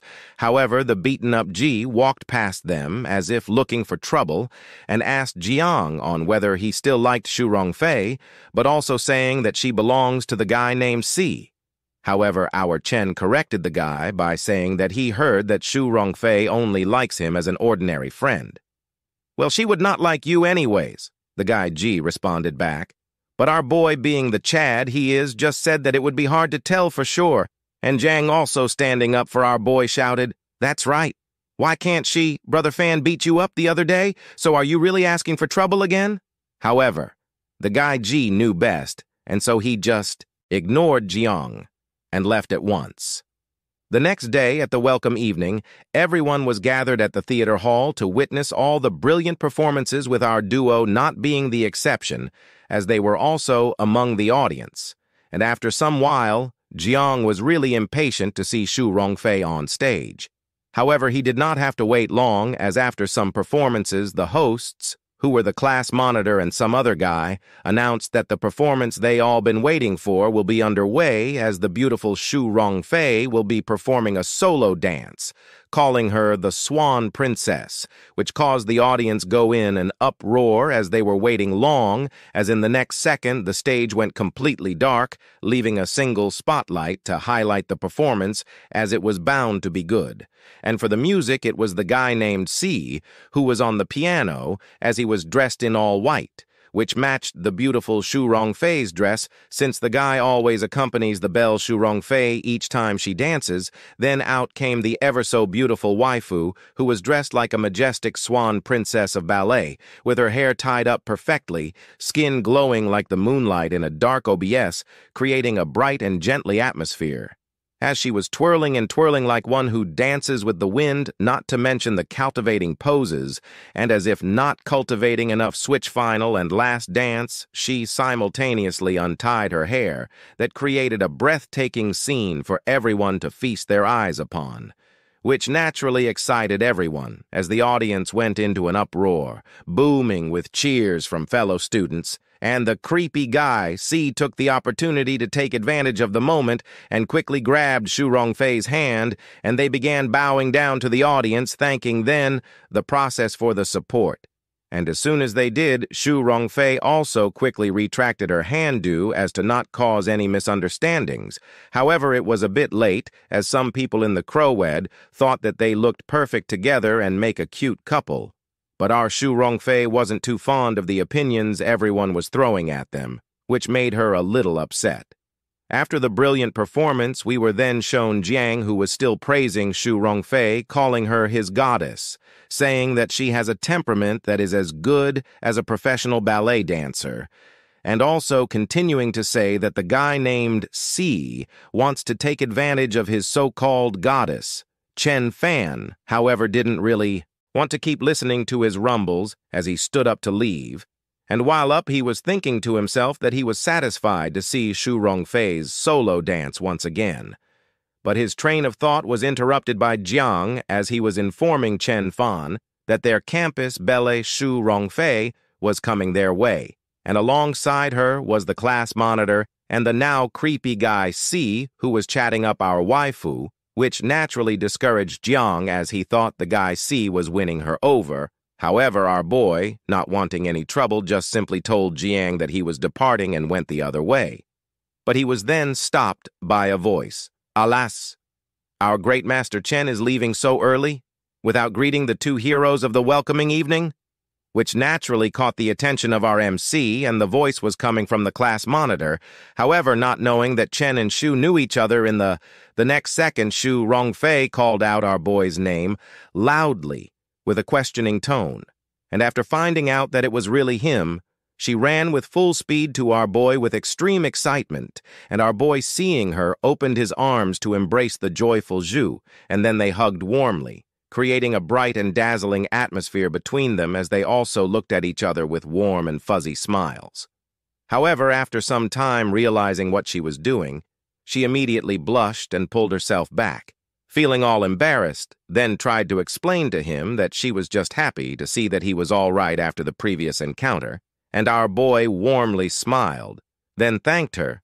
But after that, Xu was just overheated by the encounter and was boiling in embarrassment, so she ran away from the situation, as the crowd made it even worse since they were surprised and discussing the fact that Xu Rongfei actually hugged Chen Fan, the one they called an ordinary transfer student, and another said that he must not be ordinary since he defeated the guy C with a single punch. But another told the person to keep it down, since the guy named Sai was already raging, and looking at his face, it was as if one was about to blow up. The next day, while heading to his class, it seemed to be calm until he opened the door to enter, and as soon as he did, the classmates looked at him with amazement, as they already thought that he was just a bumpkin. But it turns out that he is not only good at fighting, but also has the charm to attract the campus beauty. Jiang then jumped happily at our boy, saying that he was not, expecting what happened last time to happen before him. However, our boy just tried to explain everything by asking if his friend would believe him if he said there was nothing between Xu and him.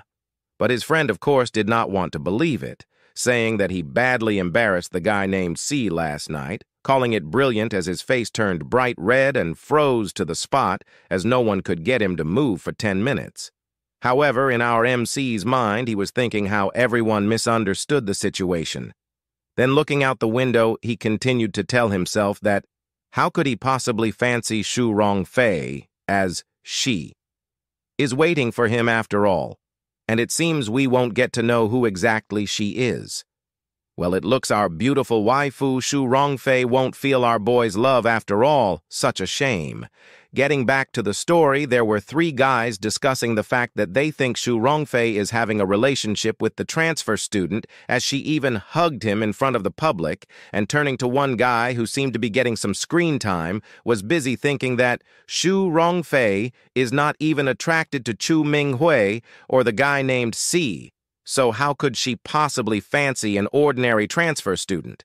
But then a blonde guy interrupted his thoughts, calling him president, and the so-called president, then dismissed the 2 guys, and while leaving outside, he continued with his thoughts, asking himself if he should tell Cho Minghui, as he is the national defense student who is still receiving special training in the army, and after all, he is not only the son of the commander of the military region, but also the #1 admirer of Xu Rongfei, and with that he started laughing with anticipating. We then get a time skip to half a month later at night as our boy Chen was in a lotus position, cultivating his energy which had blue aura that was surrounding him as he was thinking how his cultivation, which has been in a bottleneck since the first day of school, is finally starting to move today, and it seems that he will enter the middle stage of the foundation, also saying that his energy became denser, transforming from blade-like to a fiery form. Usually, one cannot absorb the essence of the sun and moon during the foundation establishment stage, but the void body refining arts is too powerful. If one has enough cultivation, they can even refine the void and absorb it as energy while also taking out some pills. He thanked his luck for saving a couple of small spirit. Enhancing pills, he then ate them, and at the next second his energy core was filling with more power and energy, which excited him for the feeling he was experiencing, as more energy was rushing more and more violently, ripping his clothes in the process as he broke through the middle stage of the foundation establishment, and looking all jacked, he stood up, showing off his abs as he was now thinking that he had to get some money to refine pills, and just as if fate itself willed it. He was interrupted by a phone call, and as he answered it, he found out that it was Brother Hao, who was glad to hear from our boy as he would like to invite him for lunch tomorrow, which was perfect for our MC, who was exactly looking for ways to making money, which he naturally agreed to.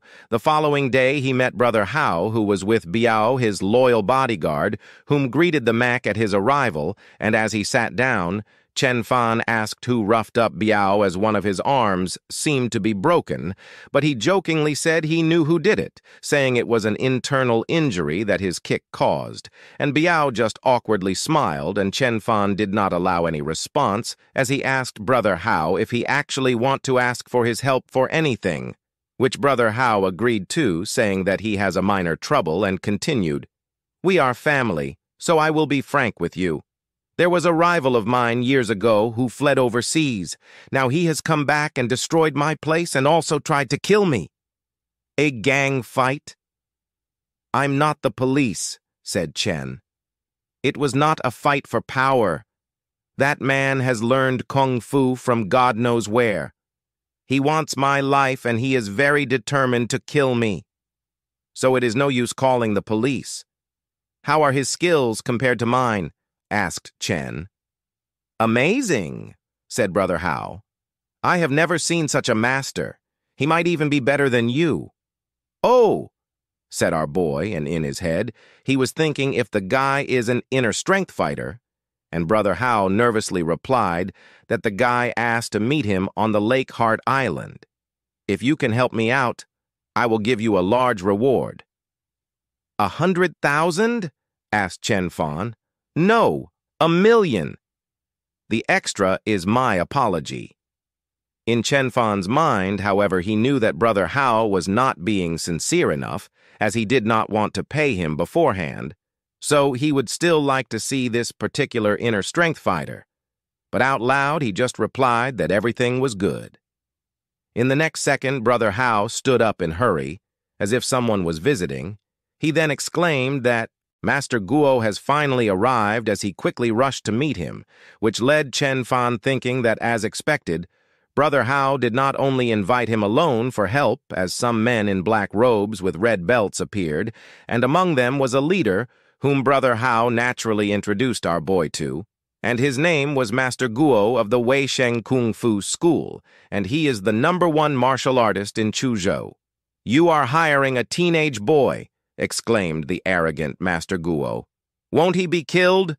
Brother Hao, however, tried to convince the master that Chen Fan is also a very capable fighter, while he was also sweating heavily due to the questioning.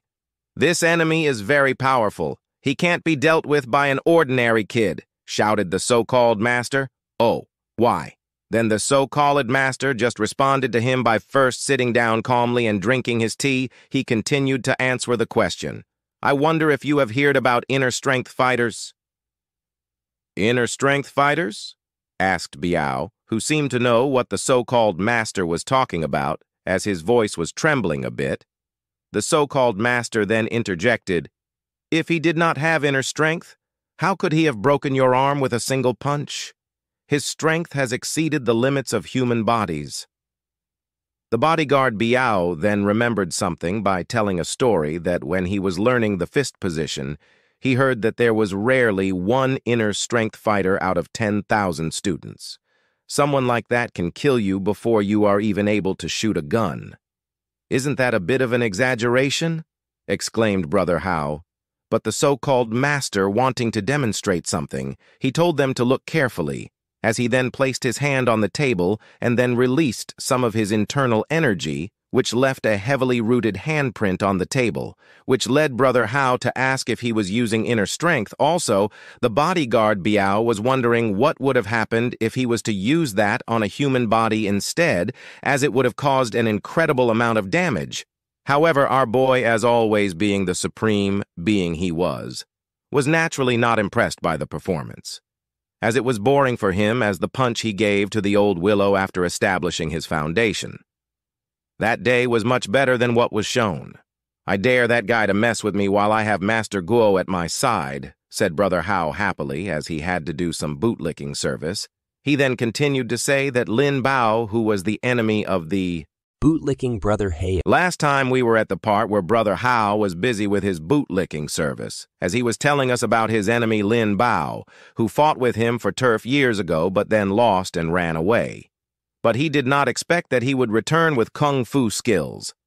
And while giving the so-called master an envelope, he said to the master that what he was giving him is the advance payment, and there will be more after the task is completed. Then Hao will introduce him to the third Master Wei. Ha ha ha.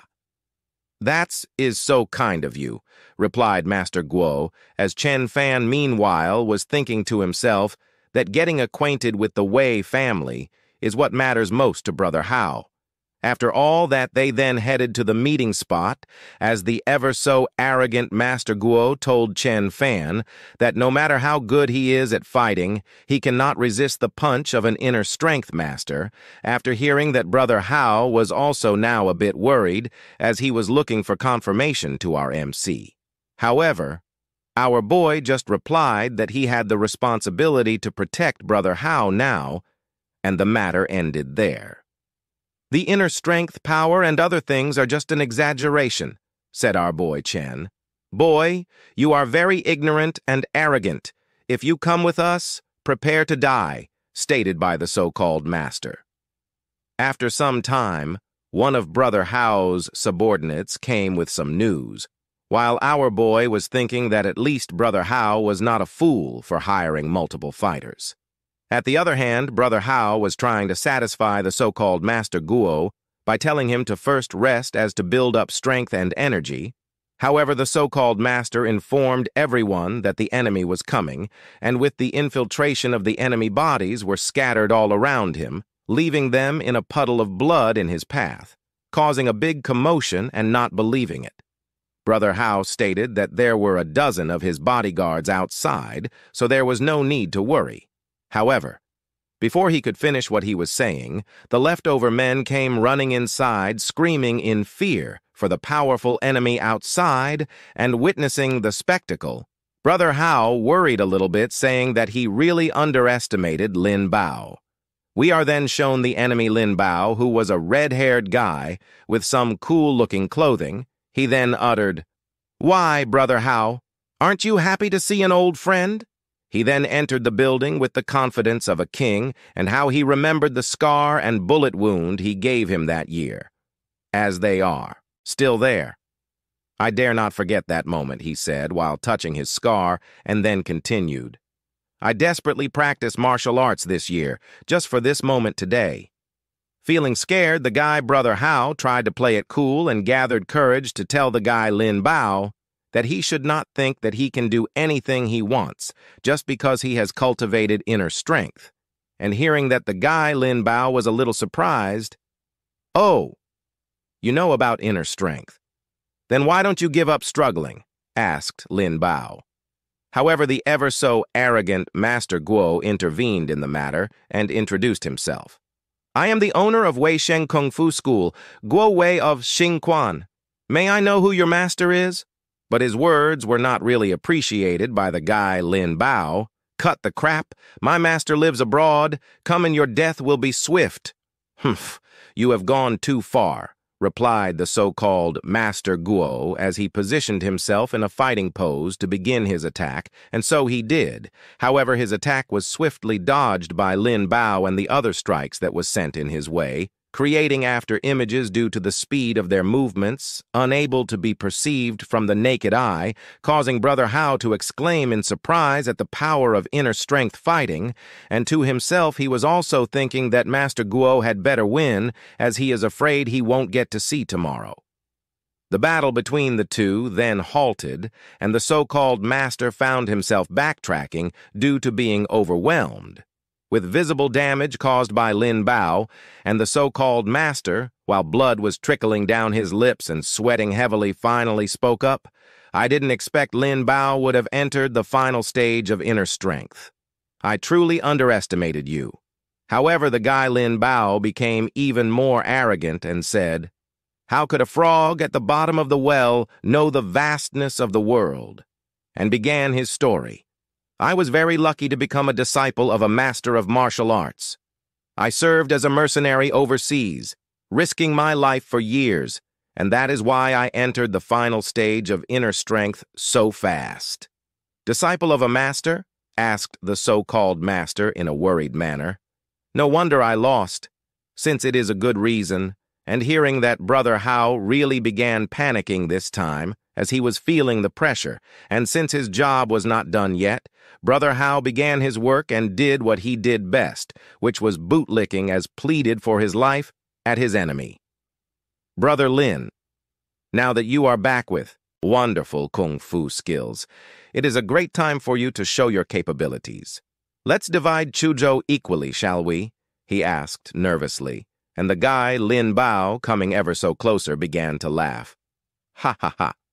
You think I still want your shabby property?" However, the bodyguard Biao tried to protect his master as jumped in between them, yelled at the guy, Lin Bao, to stay back.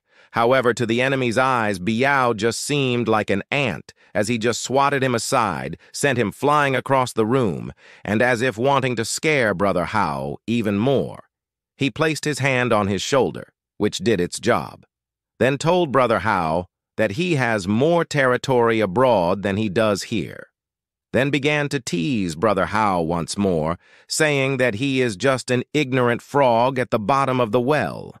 Being fully scared now, Brother Hao said that if the guy killed him now, then the third master would not spare him. "The Wei family?" asked Lin Bao. "Do you think they will go overseas to catch me? If so, you would have already been a king," and hearing that, Brother Hao immediately squirmed and yelled that he surrenders, asking Lin Bao to spare his life, and while he was busy begging for his life, clinging hard on Lin Bao's leg, the so-called Master Guo, on the other hand, was busy thinking that making one wrong step could mean the end of the whole game. Lin Bao was really now amused at the fact that Brother Hao was now begging for his life at his feet, then began to laugh. "Ha ha ha ha ha!" And out nowhere a voice was heard. "Zhou Tianhao, I will save you if you give me 10,000. And Lin Bao, wanting to know who exactly said that, yelled out to the speaker, and the speaker turned out to be our boy Chen Fan, who then continued, "If you can promise me that, then I will get that Scarface here, out of your way," ending his speech while looking domineering and calm. "Who are you? What big talk?" said Scarface, and our boy Chen Fan just confidently told him that he is just at the final stage of inner strength, and so maybe his master is the one that deserves a fight with him. But hearing that made the Scarface Lin Bao more enraged, saying that Chen Fan is insulting his master, asking if he was courting death, and as veins kept popping in his head, he continued to say that he will rip off his head and feed it to a fish in the lake. The defeated guys in the background also thought that Chen Fan was arrogant and out of his head, especially the so-called Master Guo. However, our boy, being the powerhouse he is, began to demonstrate his power, as then started accumulating his energy and inner strength, which was majestic and gold in color. Wrapping it around his hand and fingers, he began shaping it into his desired form, and with the phrase, "I have a sword to slay the world." The sword, Qi truly manifested as he, The just drew a line on the floor, with it leaving a scorched line dividing him and his opponent. Seeing everything that was unfolding in his eyes, he truly now became shocked, calling the act that was performed by our boy Chen inner strength releasing. He then began to wonder if Chen Fan was a master of martial arts, saying that there should not be a master like that here, and realizing his dilemma, he immediately knew what he was in store for him. So he did not want to linger any more and run. He turned the opposite way, run for his life, as he knew he was in danger. His former arrogant face turned into absolute horror and fear, saying to himself that there is a sublimity master at his very peak of martial arts, as he could kill 10 people of his level at once. He then turned his head at our boy Chen Fan once more, saying that he was so young and powerful, so he needs to inform his master how this matter. However, our boy wasn't just going to watch him escape like that, as he told him that it was too late to flee now, as he then began conjuring even more energy, causing Lin Bao to curse as he knew our boy was about to do something terrible to him. It turned out boy was preparing for an attack as inhaled the golden energy surrounding him, exhaled it towards the guy Lin Bao with tremendous force, as he spew out multiple golden energy in a form of piercing-like object, as they then combined into one and pierced through the guy Lin Bao, immediately knocking him out as his eyes rolled to the back of his skull and a face showing utter defeat. Meanwhile, the so-called Master Guo was also shocked. The guy he looked down upon was now showing formidable strength, as he can even realize his inner strength, even capable of killing one with but an exhaled breath, saying that our boy Chen really is a master. Finally realizing that he was nothing in front of our boy Chen Fan, and continued to say that this teenage boy who looks only 16 or 17 years old and still in high school should be a sublimity master at the peak of martial arts. Meanwhile, the ever-so-timid brother Hao finally realized that the battle was over and still in shock was shocked that our boy Chen Fan actually won. Then began laughing out of relief, then somehow became arrogant once more as his enemy was lying on the floor. "Ha! I could drive you away before and I can still kick your ass today," said brother Hao, as he was basking in the glory he did not create. And from his back, Chen Fan appeared, spooking the now arrogant Hao, as he told brother Hao that Lin Bao just passed out, also informing him to be careful not to kick him awake, and hearing that he hesitated a bit, but the triad to play it cool, and now calling our boy Master Chen, said how he was rejoicing that he did not kill Lin Bao. And our boy Chen agreed, saying that Lin Bao is an inner strength at the final stage after all. So how could a mere breath alone kill him? As it can only knock him out at most. Chen Fan then kneeled down to his body and did something on the body of Lin Bao, as he then informed everyone that he has now broken Lin Bao's Qihai, saying he will now leave the guy, Lin Bao, to brother Hao now. Which delighted brother Hao, praising Chen Fan for having miraculous skills.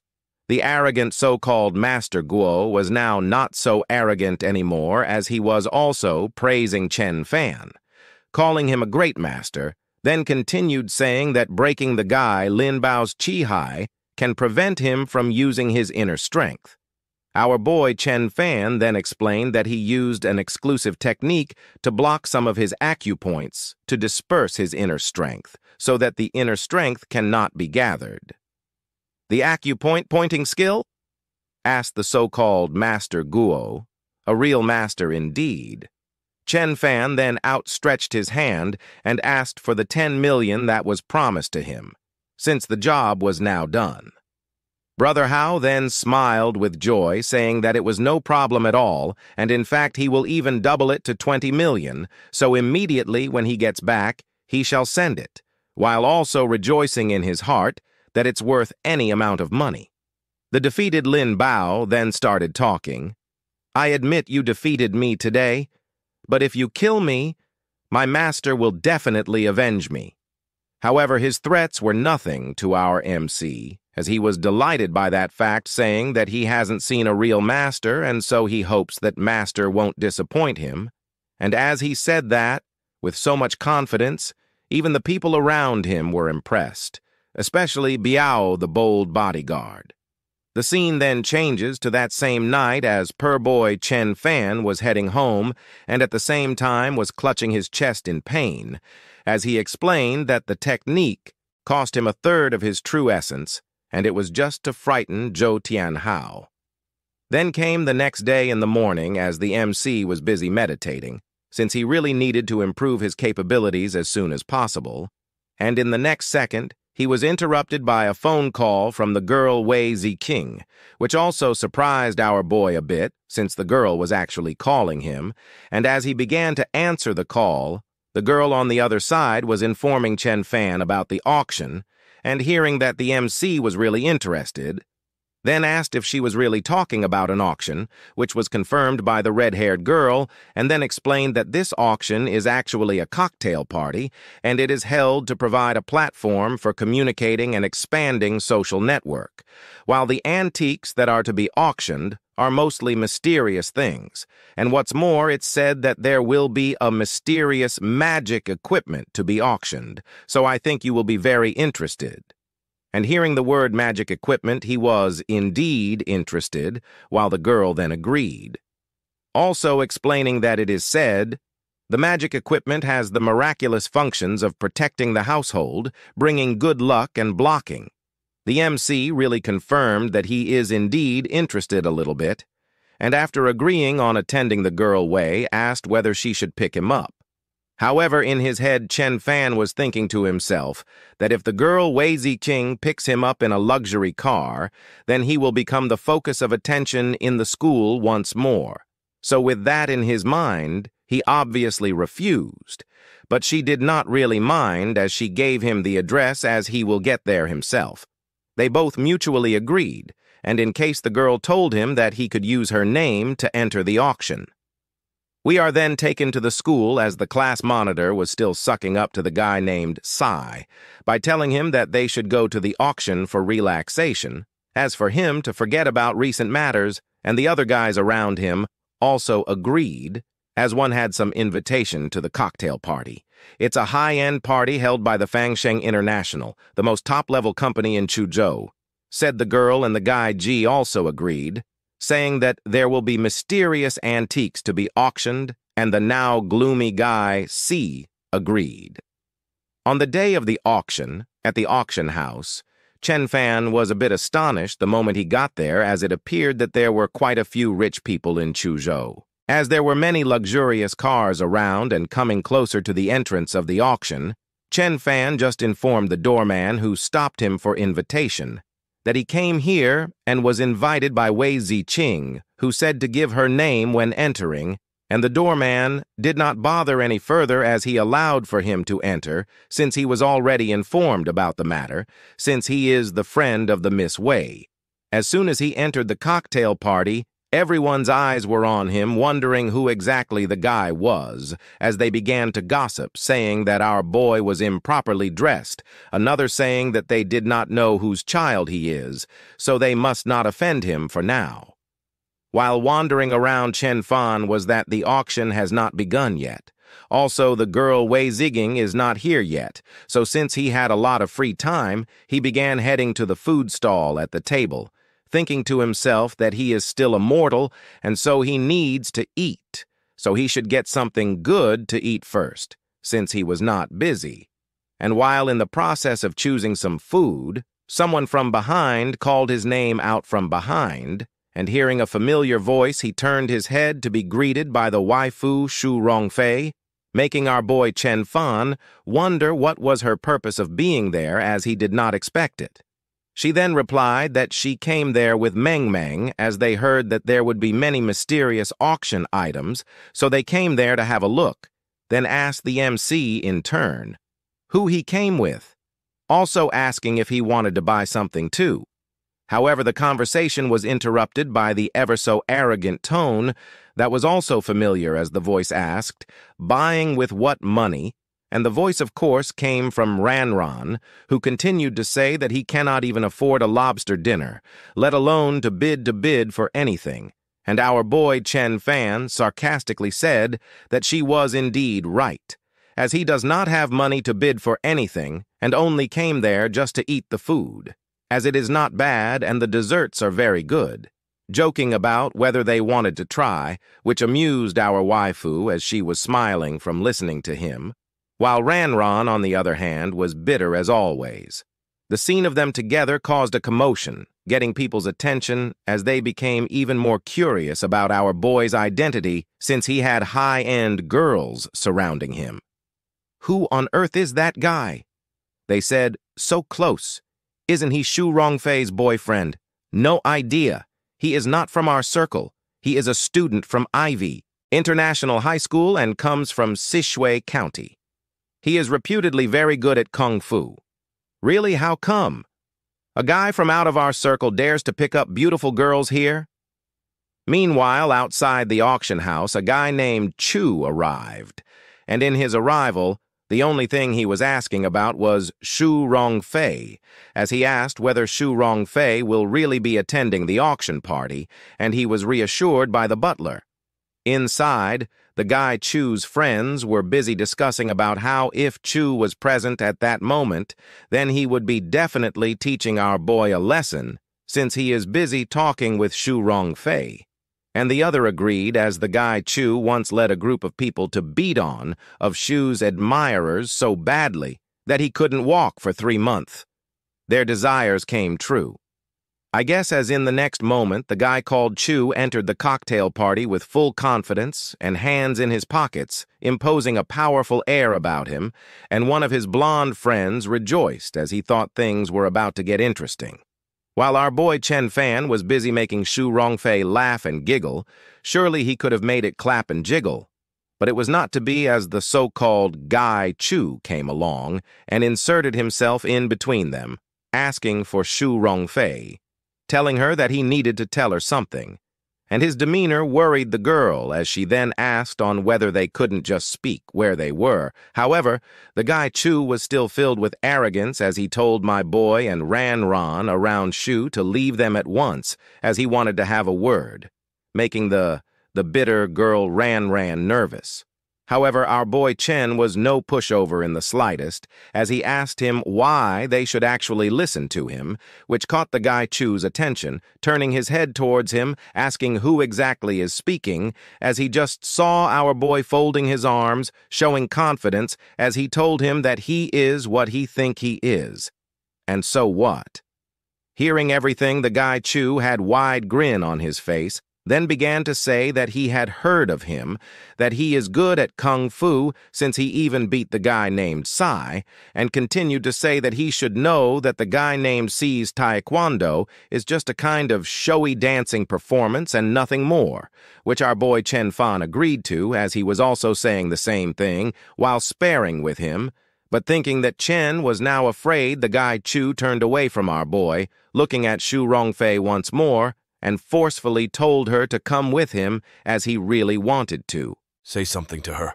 Last time we ended at the part where the guy Chu was forcing herself onto Shu Rongfei by trying to forcefully grab her hand, making the girl pull away from him as she then retreated behind our boy Chen Fan's back, also asking the guy Chu on what exactly he thought he was trying to do, and our boy Chen also didn't stand on ceremony, defending her by telling the guy Chu that he was not welcome there, so he should leave at once, which left the guy Chu feeling enraged as no one dares to speak to him like that, and twitching with anger. His thoughts were to only teach the insolent guy a lesson, so he shouted loudly, telling our boy Chen to get lost as he attacked him with a palm attack, thinking he would crash Chen Fan.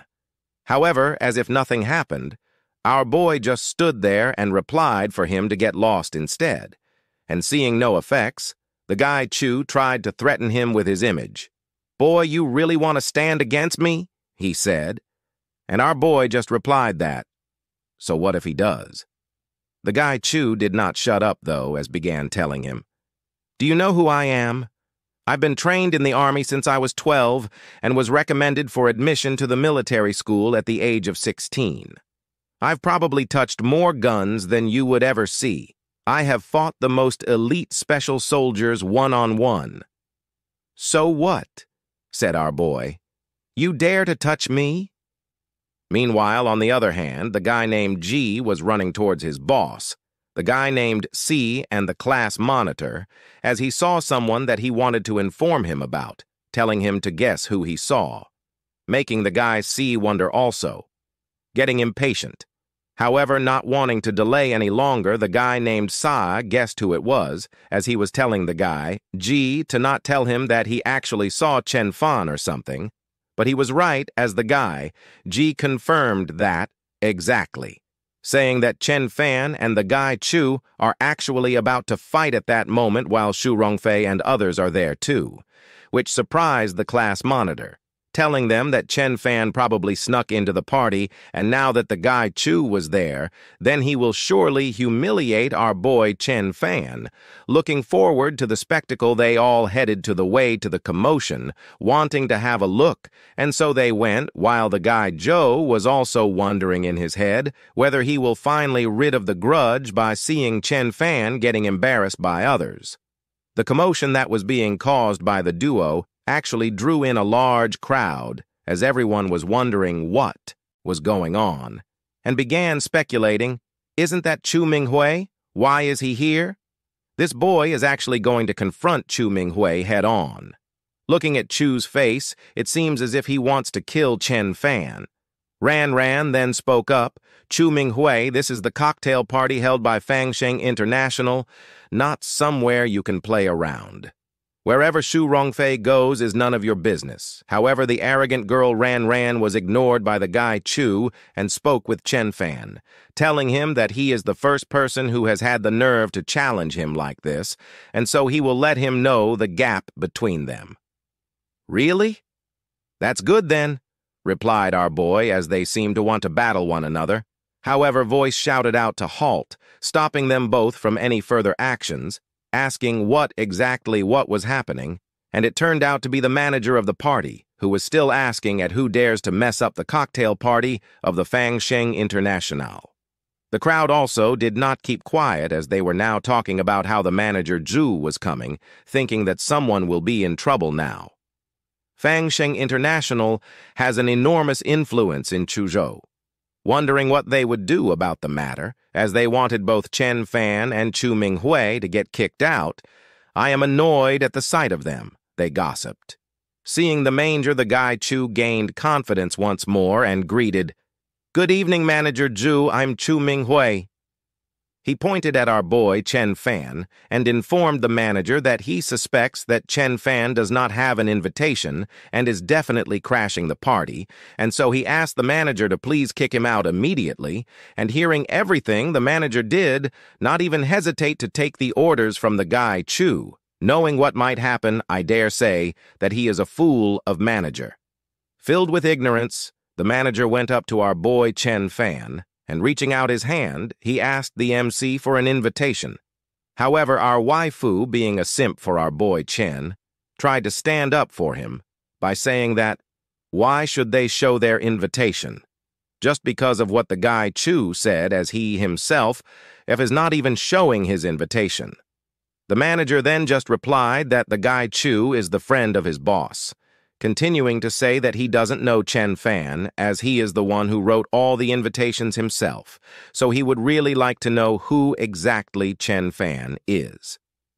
After hearing everything, the girl Xu Rongfei thought to herself, as she was also wondering the same thing too, to where exactly he got his invitation, as only the upper class in Chuzhou were sent invitations, so how did he get one?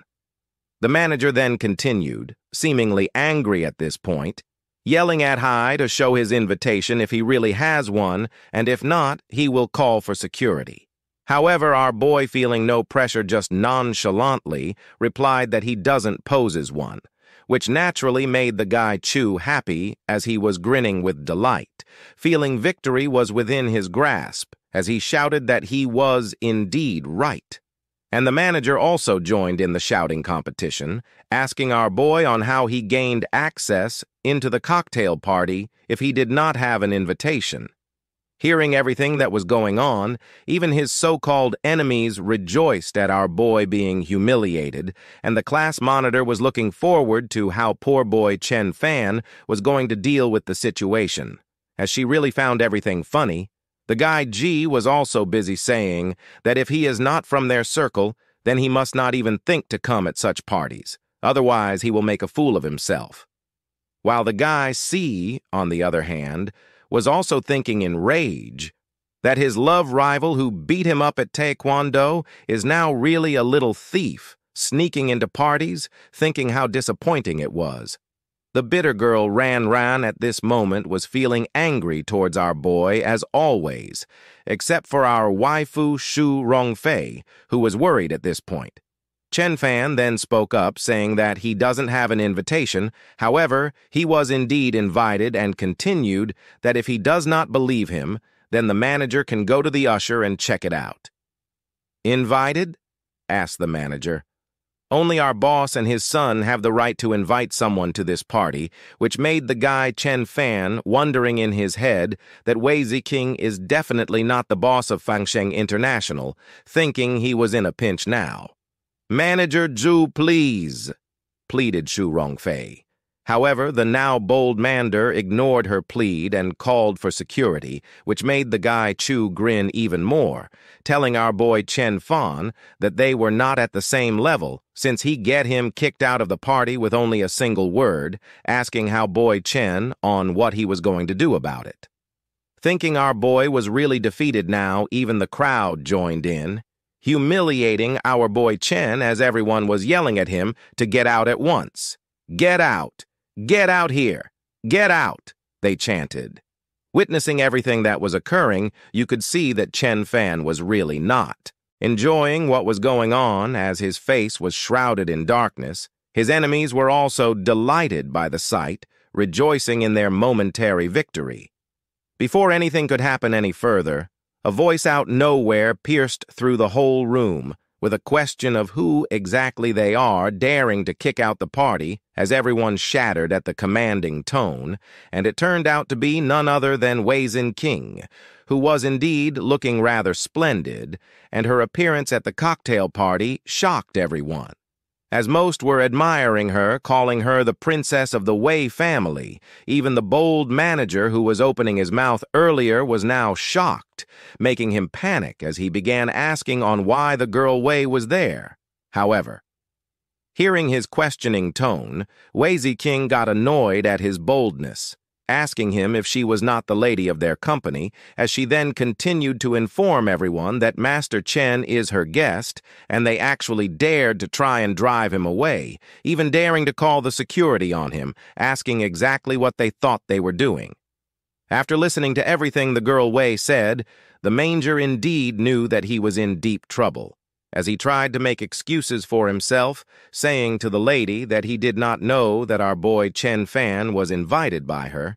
But she did not immediately reply to the manager, as she first tried to ease our boy's anger, asking for forgiveness for the late arrival, as she did not expect that they would be so ignorant. However, our boy Chen was laid back as ever and confirmed that it was all right, as he just thought of them as a bunch of ridiculous clowns making noise. And inside her thoughts, she was thinking that even her grandpa tries hard to please Chen Fan, and yet now he was humiliated by a small manager in person. So if Chen Fan was to walk away in rage, then it would definitely be the loss of their Wei family to offend a master of martial arts for no reason. Our Chen Fan then spoke up directly to the girl Wei. He seemed to have a problem with me, wanting to get rid of me. The manager, though hearing that, tried to make excuses one more time. However, before he could even finish, he got a hot slap from Wei Ziking telling him that he did not want to hear any excuses, as she will then advise his boss to fire him, which completely crushed the manger as he tried turning to his accomplice, the one who began the commotion in the first place, which was none other than the guy Chu, as he thought he was going to be helped. But The guy Chu, who was at this point nervous, was standing there fearfully, at the same time was thinking that it's amazing that the proud Wei Ziqing was now apologizing to Chen Fan. The guy Chu then later tried to say something as he lifted his hands to Wei Ziqing, calling her sister. However, he met an angry Wei Ziqing who shouted at him, asking him what he wanted to say at this point, as she really knows his personality.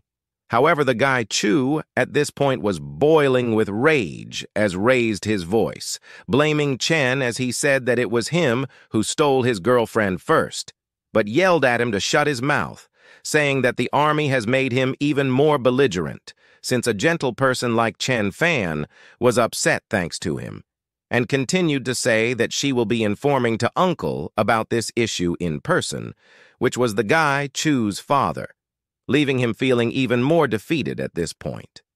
After she finished with the matter, she informed our boy Chen Fan that she will show him around the exhibition first, as he agreed by also saying his goodbyes to the beautiful Shu Rongfei.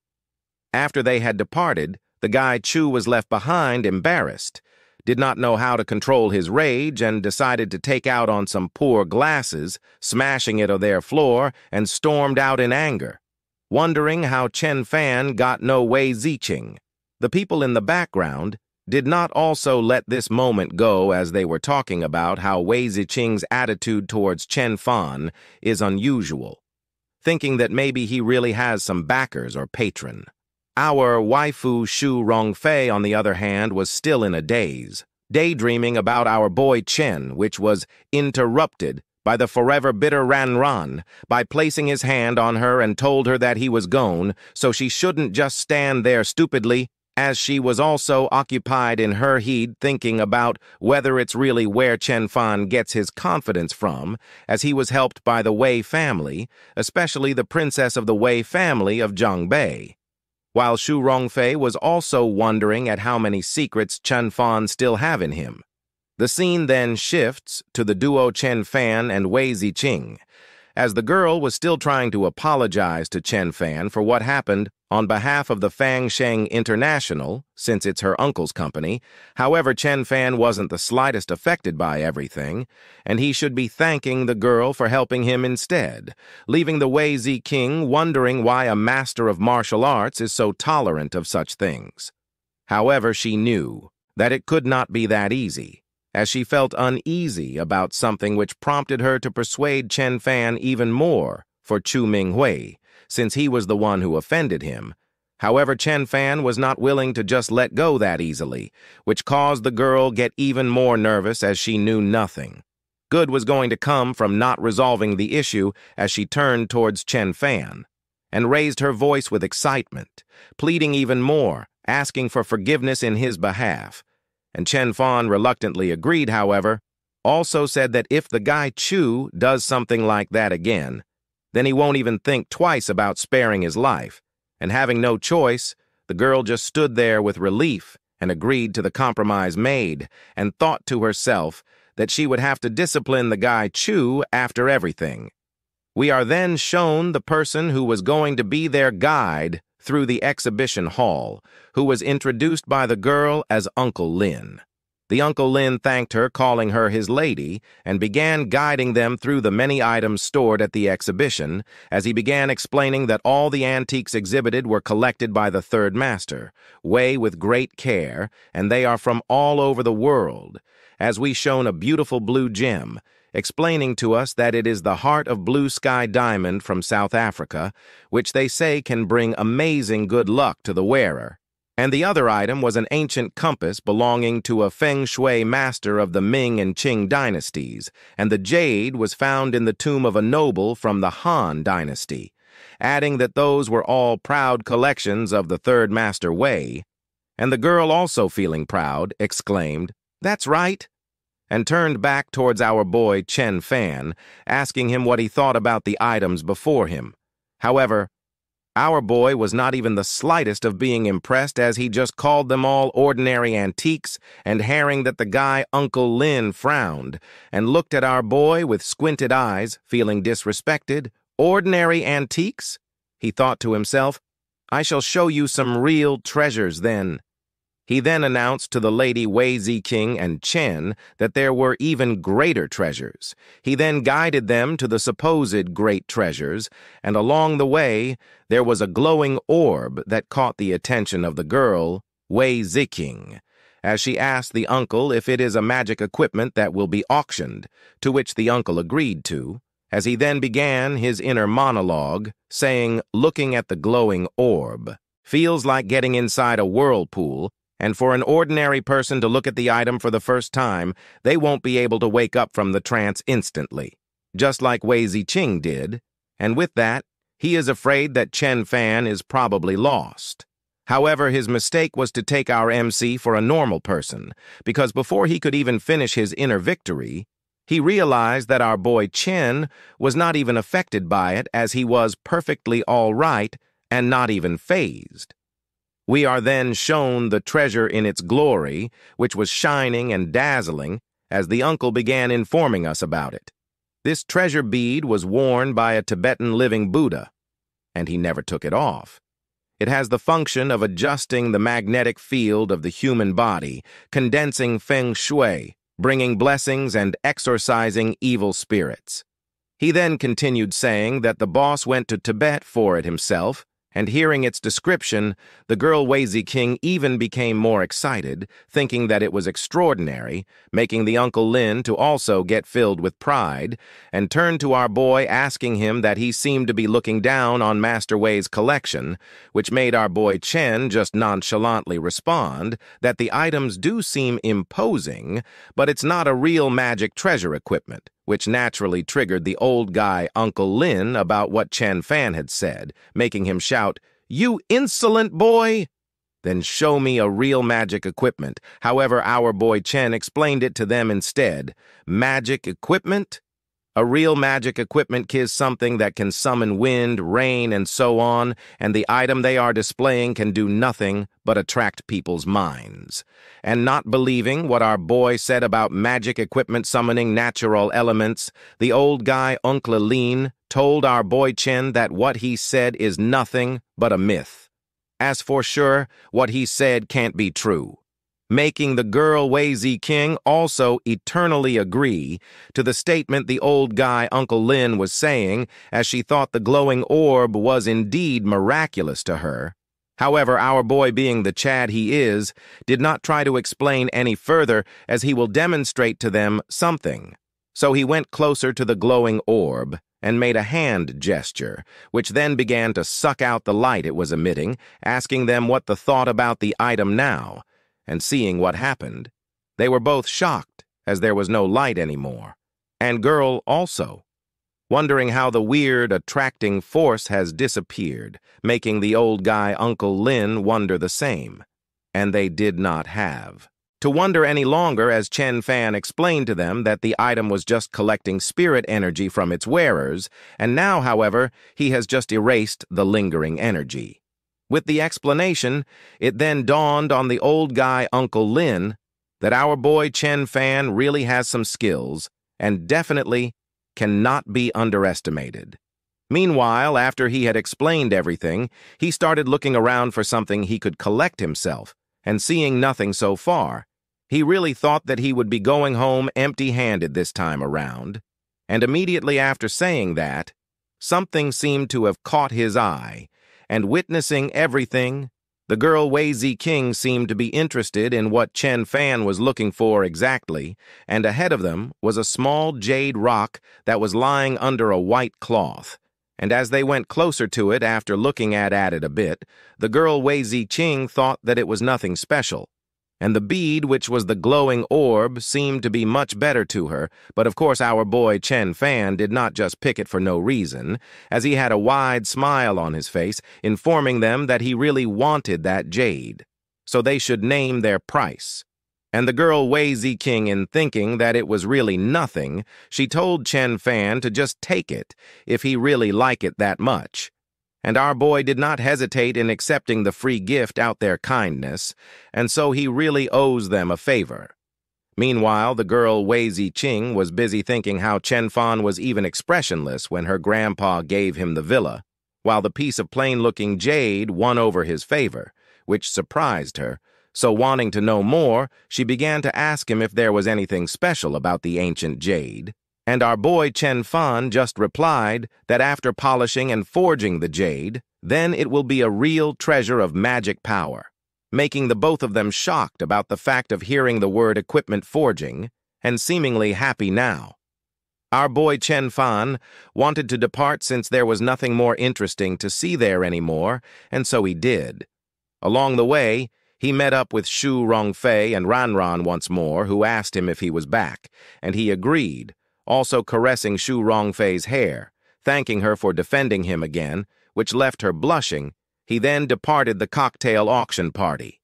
After returning to his house, he immediately pulled out his jade rock, thinking how he did not think there would be a jade chalcedony on Earth where spirit energy is running out, thinking it was really fantastic.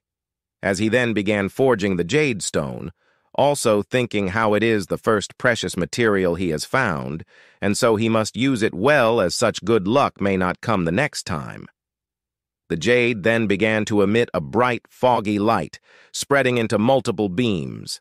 However, he didn't do anything to the jade yet, and meanwhile he was speculating that he could sell it at an astronomical price, but he won't, as he could also forge a jade amulets for his parents, sister Anne, and Chong. And if he can successfully forge an equipment, then it will be as good as having an extra life, which cannot be measured, as then began feeling nostalgic he was asking for a girl named Chong to wait for him, who we don't know yet, and it was probably the girl he loves.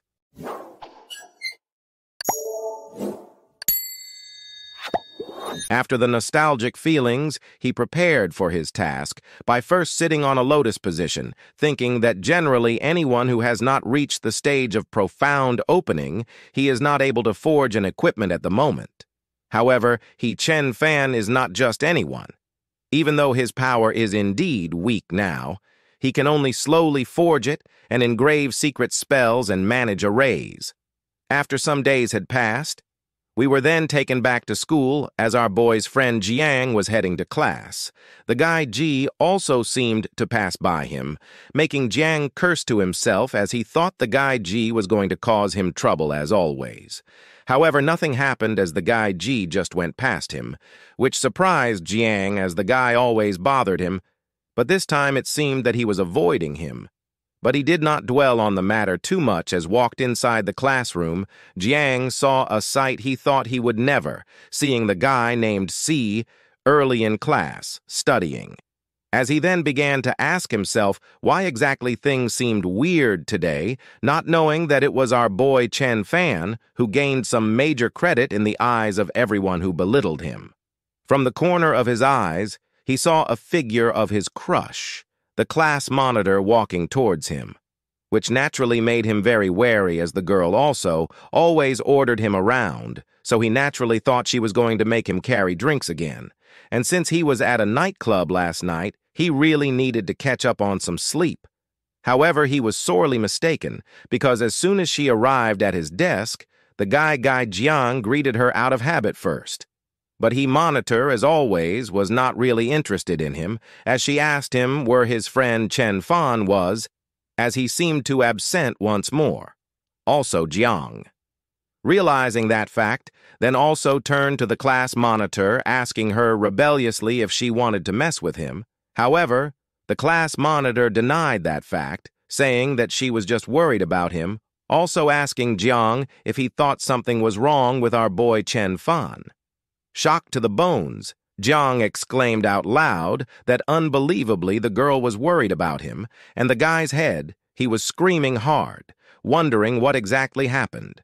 The scene was then taken back to our MC, who was still in the lotus position as he now seemed to have completed the forging, and what was needed next was to wear it to cultivate its spirit energy, while the jade also seemed to be beaming with bright energy, then began to explain that he has just engraved 3 basic spells: Spirit Condensing Formation, Diamond Spell, and Devil Exorcising Divine Thunder.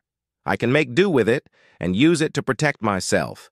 With the Spirit Condensing Foundation, my cultivation is at least 30% faster, so now I need somewhere to test its actual effect. However, while still in his thoughts, someone rang the doorbell, as it seemed that someone was there to visit him. Wanting to see who it was, he immediately opened their door and was surprised as 3 visitors were before him. His 2 schoolmates, Jiang and his class monitor, and the butler Uncle Lin, who we saw previously.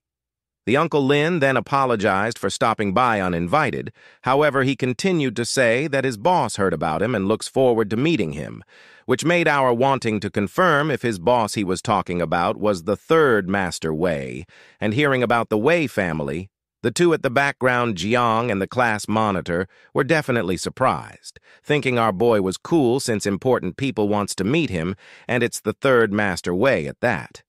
The butler Lin then looked at the duo, informing them that he had something to discuss with Mr. Chen, then politely asked them for some privacy, leading our boy Chen Fan to also reassure them that he will soon be back to school and attend class so they don't have to worry that much, not forgetting to thank them for checking up on him. Without anything else to say, his friend Jiang said that it was all right and they will see him at class next time, and so they departed after the meeting. However, the class monitor seemed rather reluctant about departing, but not minding her too much. Jiang just pulled her away, and the butler Lin then decided to continue informing our boy that his boss became interested in real magic equipment recently, but is not sure how to go about it, so he wants to ask him to have a look at some for him. After hearing that, at first our boy Chen was silent, not knowing how to respond, but then decided to go either way. With that in mind, they stepped inside the car and headed for the meeting area. While in the car, the butler Lin continued to speak, telling our boy that the particular equipment was brought there by a buyer from Zhongzhou, which has made the 3rd Master Wei distracted, and that was why he held an auction for money, Chen Fan asked. The butler Lin then responded that the rich highly admire treasures that adjust feng shui, that bring good luck, and those that block bad energy. Not only Chuzhou, but even the boss from Tianhe came there. They will possibly make a deal today, so such magic equipment easily costs tens of millions, so 3rd Master Wei wants Chen Fan to have a look at it, and if it's authentic, then he will take it. After hearing that, it immediately made our boy Chen a little curious. Later on, they then arrived at the certain location, and guided by the butler Lin, they arrived at the venue inside, and they greeted by the sight of the important people sitting in the round table, seeing them arriving. The 3rd Master Wei exclaimed at the fact that Master Chen had arrived, which made him delighted as our boy also introduced himself to everyone. However, the delight of the 3rd Master Wei was not shared by everyone, and there was a bald guy with some glasses who was the first one to voice out his dissatisfaction towards our boy by first throwing shade at the 3rd Master Wei for bringing in a teenage boy to authenticate treasures. He throwed dirt at them by asking if there was no useful people in Chuzhou. However, the 3rd Master Wei was not going to tolerate his insults as he got angry and shouted his name, which was Xingzhong, telling him that he was in Chuzhou and not Tianhe, and if he continues to be presumptuous like that, then he is going to throw him out. Huh? If your 2 elder brothers were here, then I would shut my mouth right away, replied the bald guy Xing, and continued that, however, the 3rd Master Wei is not at their level yet, which naturally pissed off the 3rd Master Wei. But to not cause any further dispute, the silver-haired old man, who was just watching everything, began to speak up, wanting to calm down the both of them, telling them that they should at least act civil. He then continued with his speech. Gentlemen who's here to authenticate the equipment, have a seat now that you all have come, saying that the 2 people who were fighting earlier stopped. The butler Lin, who was sitting next to our boy Chen Fan, gave him brief information about the people he was sitting with. First, starting with the 3rd Master Wei of Feng Sheng International, who also does foreign trade. So they have been competing with each other for more than a decade and are at odds for a very long time. The next one he introduced to our boy was the bald guy with glasses who was Xingzhong from the coastal city Tianhe, who controls the Haimao group and does business overseas, and Tianhe is very close by. Then the last one to be introduced was the white-haired old man who was referred to as an ancient elder Zheng Juling, a famous millionaire from Chuzhou. People address him as Master Zheng. That certain Master Zheng then started the show they all came to witness, asking the guy who seemed to be holding a box in his hands to show them all the artifact he had, and the man gladly accepted the offer, which he later on revealed that the artifact that was on his hands was a plate that seemed to have a yin and yang symbol on it, which immediately caught our boy's attention. The third Master Wei then thought to himself that our boy Chen Fan really doesn't look like a master, thinking that he shouldn't have listened to the butler Lin. However, he still had the courtesy to ask our boy on what he thought about the matter, but just before he could even say anything, the guy Xing Zhong interrupted their conversation, asking in a degrading manner on whether what else he could even think about, as the artifact is definitely authentic, not forgetting to further say that he is afraid that our boy doesn't even know what magic equipment is. As always, our boy Chen Fan was not even affected by their words, as he thought to himself that the equipment is rudimentary and can't stand any more burdens, and it also has many cracks on it, so he was afraid that it cannot hold for long. Then glancing at the three powerhouses before him, he said to himself that unfortunately none of them respected him in the slightest, so he doesn't really need to say anything to them. The Master Zheng then called forth the master he brought along to check the artifact, and the so-called Master Qi pulled out some sort of equipment from his clothes. He then started doing a weird dance out of nowhere. Seeing the dance, the Master Zheng then began to brag by explaining that the so-called Master Qi is a famous feng shui master, and any magic equipment of feng shui can't be hidden from him. Humph, Xing Zhong retorted. Our great Master Wu can do much better. After he was done with all his dance moves, which wasted everybody's time, he announced that his supernatural power is not enough, so he can only sense nothing wrong with the artifact, also saying that there was nothing extraordinary about it. Feeling as if no one could do better than him, he beckoned the great master that Xing Zhong invited, and with confidence, the new so-called Great Master Wu stepped forth. "Fine," he exclaimed. "Your cultivation is definitely not enough, but it's still impressive for you to sense extraordinaries." However, the so-called Master Qi was still confident, as he was thinking to himself that he cannot even figure out how to use the magic equipment.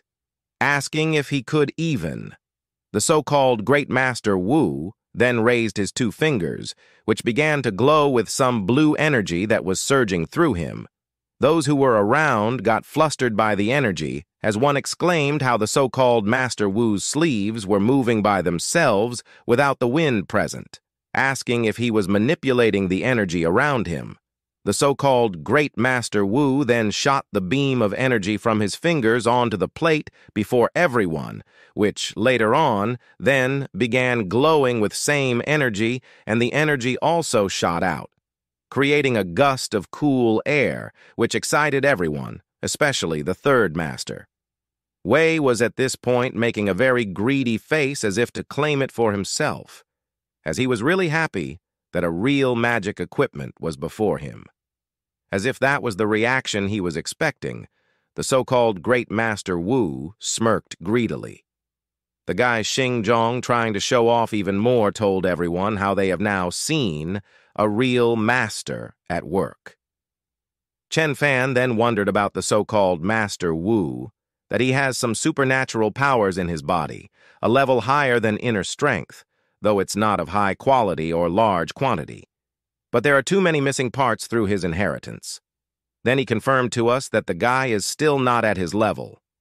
The third master, although happy about the magic equipment, lost all his excitement from earlier, as that now he thought about it, that Xing Zhong invited a master, and even if he gets the equipment, he would have to consult the so-called Great Master Wu on how to use the equipment.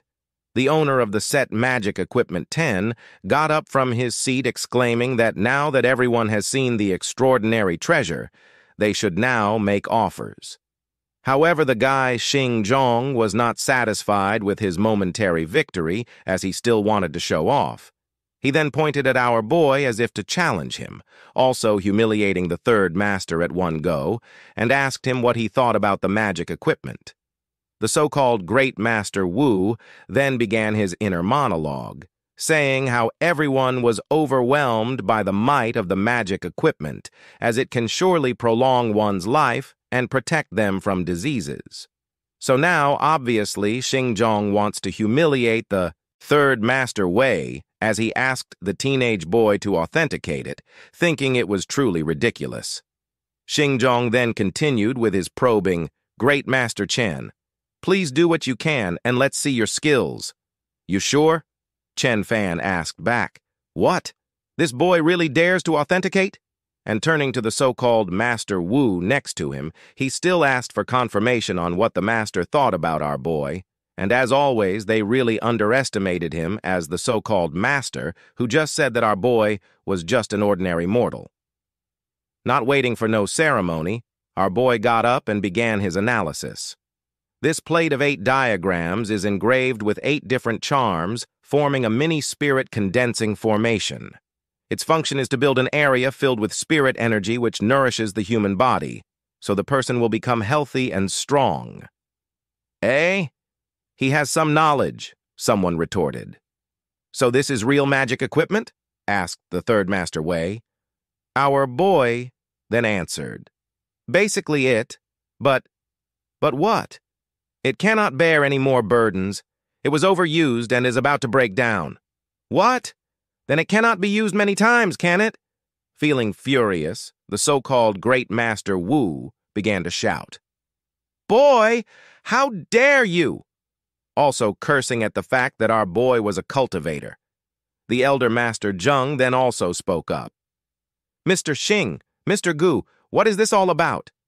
Caught in a lie, the guy Xing Zhong was even unable to answer for himself, which caused our boy to answer all their question by asking if it wasn't obvious as the guy Xing Zhong, the so-called Master Wu and Mr. Gu plotted together to deceive the Third Master Wei. And hearing all that, the Third Master Wei got up from his chair with rage, wanting an explanation from the guy Xing Zhong, was busy trembling at this point. Muttering, well? He then called out to his partner in crime, the so-called Great Master Wu, for help.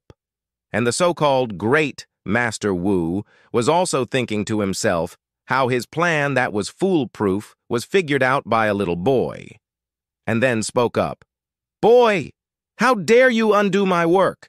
Not backing down as always, our boy Chen Fan asked him if he wanted to start a fight, also thinking to himself that he hasn't properly fought with supernatural powers since his rebirth, thinking that it should be exciting.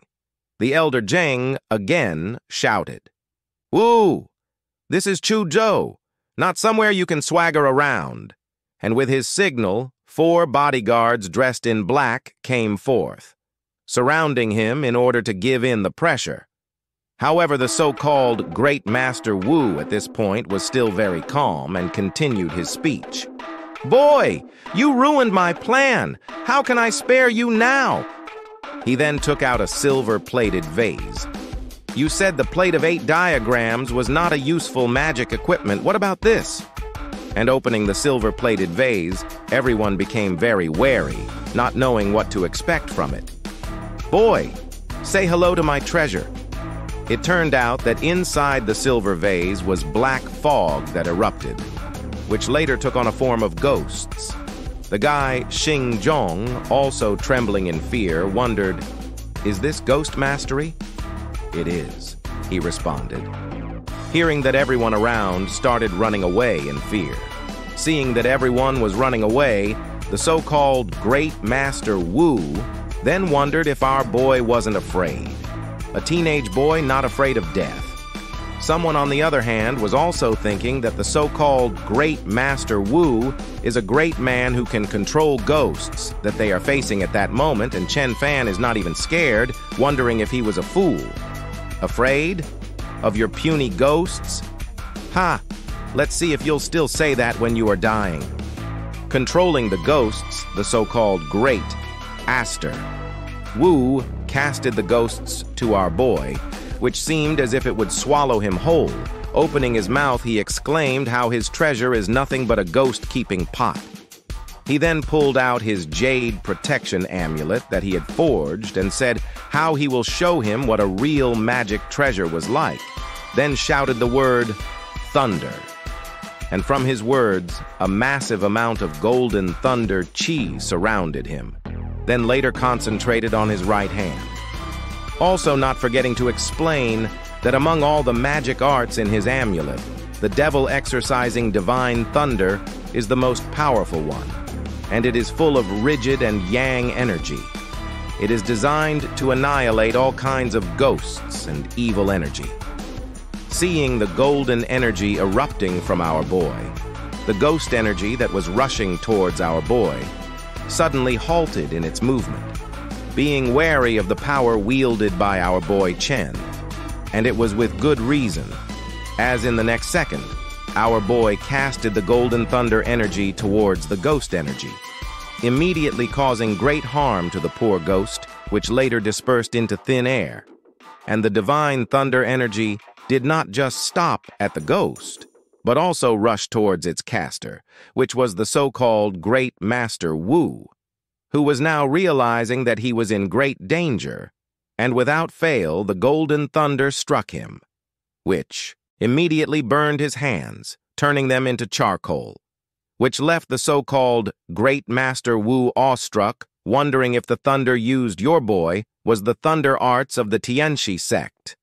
Realizing his dilemma, the so-called Great Master Wu immediately knelt down on all fours, begging for his life to be spared, as he wouldn't ever dare to do it again. I will break your magic arts. Do you accept? Yes, yes, yes, I accept it. I destroyed your magic equipment and ruined your cultivation. Do you accept? Yes, yes, I accept. Of course. I spoiled your business and reputation and made you kneel down and beg for mercy. Do you accept? I fully accept it. Fully. In that case, I'll spare your life this time. If you ever set foot in Chuzhou again, I will destroy you wholly, even your soul. After all that was done, our boy Chen Fan let him leave, and the so-called Great Master Wu ran out without looking back, clenching his butt.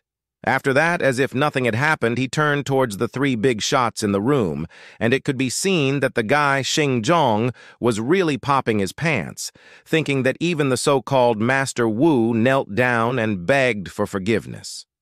So how dare he? An ordinary mortal stand against the immortal master who can even control thunder. With the remaining courage, he had muttered the words, "Great Master Chen, it's illegal to murder someone," and then began to flatter. Such boldness and hate for the world can only come from those with great power. Smiling, our boy Chen Fan told him that Xing Zhong was just pushing him around moments ago, so he wondered where the attitude was from earlier. However, the guy Xing Zhong was still in a state of fear as he pleaded more for his life. "Great Master Chen, spare my life, please, I beg you. I'll give you whatever you want." The elder Master Zheng, who was silent in the background, was thinking how our boy was a real big shot. Turning his attention towards the owner of the plate of 8 diagrams, Chen Fan asked him how much he was going to charge for the equipment, and the guy nervously responded that the figure was 45 million. Satisfied with the amount, Chen Fan asked the guy Xing Zhong if he would pay the 45 million for his life, which made the guy Xing Zhong feel a bit relaxed, as responded that he would do so indeed. And, asserting dominance more, our boy said how he wanted the money in front of him within 3 days, so now he can get lost. Not waiting on ceremony, the guy Xing Zhong immediately ran out there like there was no tomorrow, not forgetting to clench his butt cheeks. After all that, the third Master Wei tried to butter up himself towards our boy. However, Chen Fan was just tired of it all. Back to the part where the third Master Wei was praising our boy Chen Fan. "Great Master Chen, I knew you were capable. The others are all crap, which made our boy sigh at the fact that he was sucking up to him like that. "Let's go somewhere else and talk, okay?" asked the third master. "All right," Chen replied. Sitting back at the round table, Chen Fan started the question by asking the so-called Master Qi if he was really a Taoist, and if so, he wanted to know what that was. "Great Master Chen, you are being too modest. How could I be called a master compared to you?" He then explained, "The so-called Taoist is one who obtains spiritual power through cultivation and to use various magic arts and equipment, which is very extraordinary. It's also called essence and qi refining in Taoism. It's garba of meditation in Buddhism, and for Kung Fu students, it is to enter the stage of inner strength." After that explanation, he then also wonders to himself whether Chen Fan, who can control thunder and who is already at the legendary level, yet why would he ask such a basic question? However, our boy was not going to entertain his curiosity, as he was also thinking to himself that there are too many missing parts on the earth, also thinking that Wu is just the middle stage of foundation establishment, and this Master Qi is only a beginner. He then asked that the so-called Great Master Wu said something about the Tianqi sect's thunder arts, so what does that even mean? He was then answered, "The Tianqi sect was a great sect of Taoism, controlling thunder arts, specializing in annihilating all kinds of devils, ghosts, and monsters. In recent times, it has declined, so the so-called Great Master Wu's ghost mastery fears the Tianqi sect's thunder arts the most. I wonder where Great Master Chen learned it all." Our boy then replied to the question by saying that he had began cultivation with his master in his childhood, and it had nothing to do with Tianqi sect, while also thinking that his devil exercising divine thunder is at the lowest level among all the cultivation magic arts. But it's still much greater than those incomplete ones on the earth. The so-called Master Qi then exclaimed that Chen Fan's master must have been an immortal. Smiling, our boy thought about the fact that his master had lived 840,000 years, could swallow the sun, and coils also create things out of the void. So he is even greater than the word immortal. The elder master Zhong, who was quiet all this time, spoke up by only flattering. "Great! Master Chen is an extraordinary talent. Master Qi is also knowledgeable and prestigious. Looking at his Chen Fan, thought this one only knows nothing but ass-kissing." Then Third Mater Wei also spoke up. "Exactly! Great Master Chen, you opened your mouth and conjured thunder. Amazing! Great Master Chen, what do you think we should do with the plate of 8 diagrams? It can be used 1 or 2 times at most." Meanwhile, the so-called Master Qi was thinking that Chen Fan has great competence indeed, but the magic equipment maintaining health and adjusting feng shui is better than nothing. The third Master Wei, also thinking that the great competence of the plate is not his. After all, he then cursed at the guy Xingzhong, calling him a bastard, as he dared try to deceive him so he would make him pay. It doesn't matter, the plate of 8 diagrams was made roughly anyways, Chen Fan said, and also did not forget to tell them that the magic equipment he forged passingly the other day is better than this. Hearing that, naturally, everyone was shocked of their socks. The third Master Wei wondered if the great Master Chen could really forge magic equipment. Showing the amulet, he continued telling the third master that the jade amulet was one of his collections, and he forged it into that. The butler Lin also confirmed this by leaning in to whisper in the third Master Wei ear. The third Master Wei then asked our boy Chen Fan if he could please forge a magic equipment like the plate of 8 diagrams, and he should name his price. "Great Master Chen, please name your price. If you help me collect jade of the highest quality, I can forge magic equipment for you." "No problem, Great Master Chen," the third master exclaimed without hesitation, since there was no more to do and say. Our boy departed at once, leaving them bowing their heads in respect. Back to the den of losers in a secret club somewhere in Tianhe City, the defeated loser from earlier were busy drinking away their sorrows, as the guy Xinzhong was busy cursing at the fact that not only did our boy Chen Fan badly humiliate him, but he even dared to ask him to pay 45 million. 45 million. One of the subordinates exclaimed, "That's enough to build a fleet of ships to South America for business." The guy who did not know when to stop talking ignorantly suggested the guy Xinzhong to not pay Chen Fan since it is so much. Naturally, the guy Xinzhong got angry. "Not to pay him? How about I give him your head to pay the debt when he comes for me?" No, I'm sorry, boss." The poor guy pleaded for his life. "Enough," said the so-called Great Master Wu. "Big Xing, let's think about what to do next." What to do next? With that in mind, it seemed there was someone who could help, as he asked one of his minions if there was any news overseas. "And when will Master Hu return?" The minion then answered that Master Hu will be arriving in 10 days, hearing that he was very delighted. "Good, I wonder where Zhou Tianhao and Third Wei can escape to."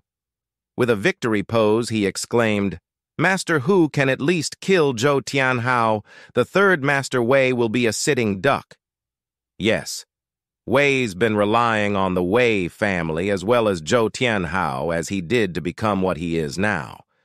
On the other hand, the so-called Great Master Wu was wondering why the guy Xinzhong doesn't think about what would happen if Master Hu meets Chen Fan. Sigh. Never mind. I dare not think about it either. 3 days later in Chuzhou, we are shown our boy who was now holding a bank card that the guy Xinzhong gave him as it has now plenty of money, while also thinking that it will be a very slow process to enter the final stage of foundation establishment. Although he broke to the void body-refining arts, the arts are powerful in the volume of spirit energy the practitioner needs. Each higher level, the demand for spirit energy increases almost linearly. So to speed up, he needs either a spirit-covered ground or some spirit stones and pills. There is no spirit-covered ground in Chuzhou, but I have to go to school, so I can't leave here. Well, I can create one myself.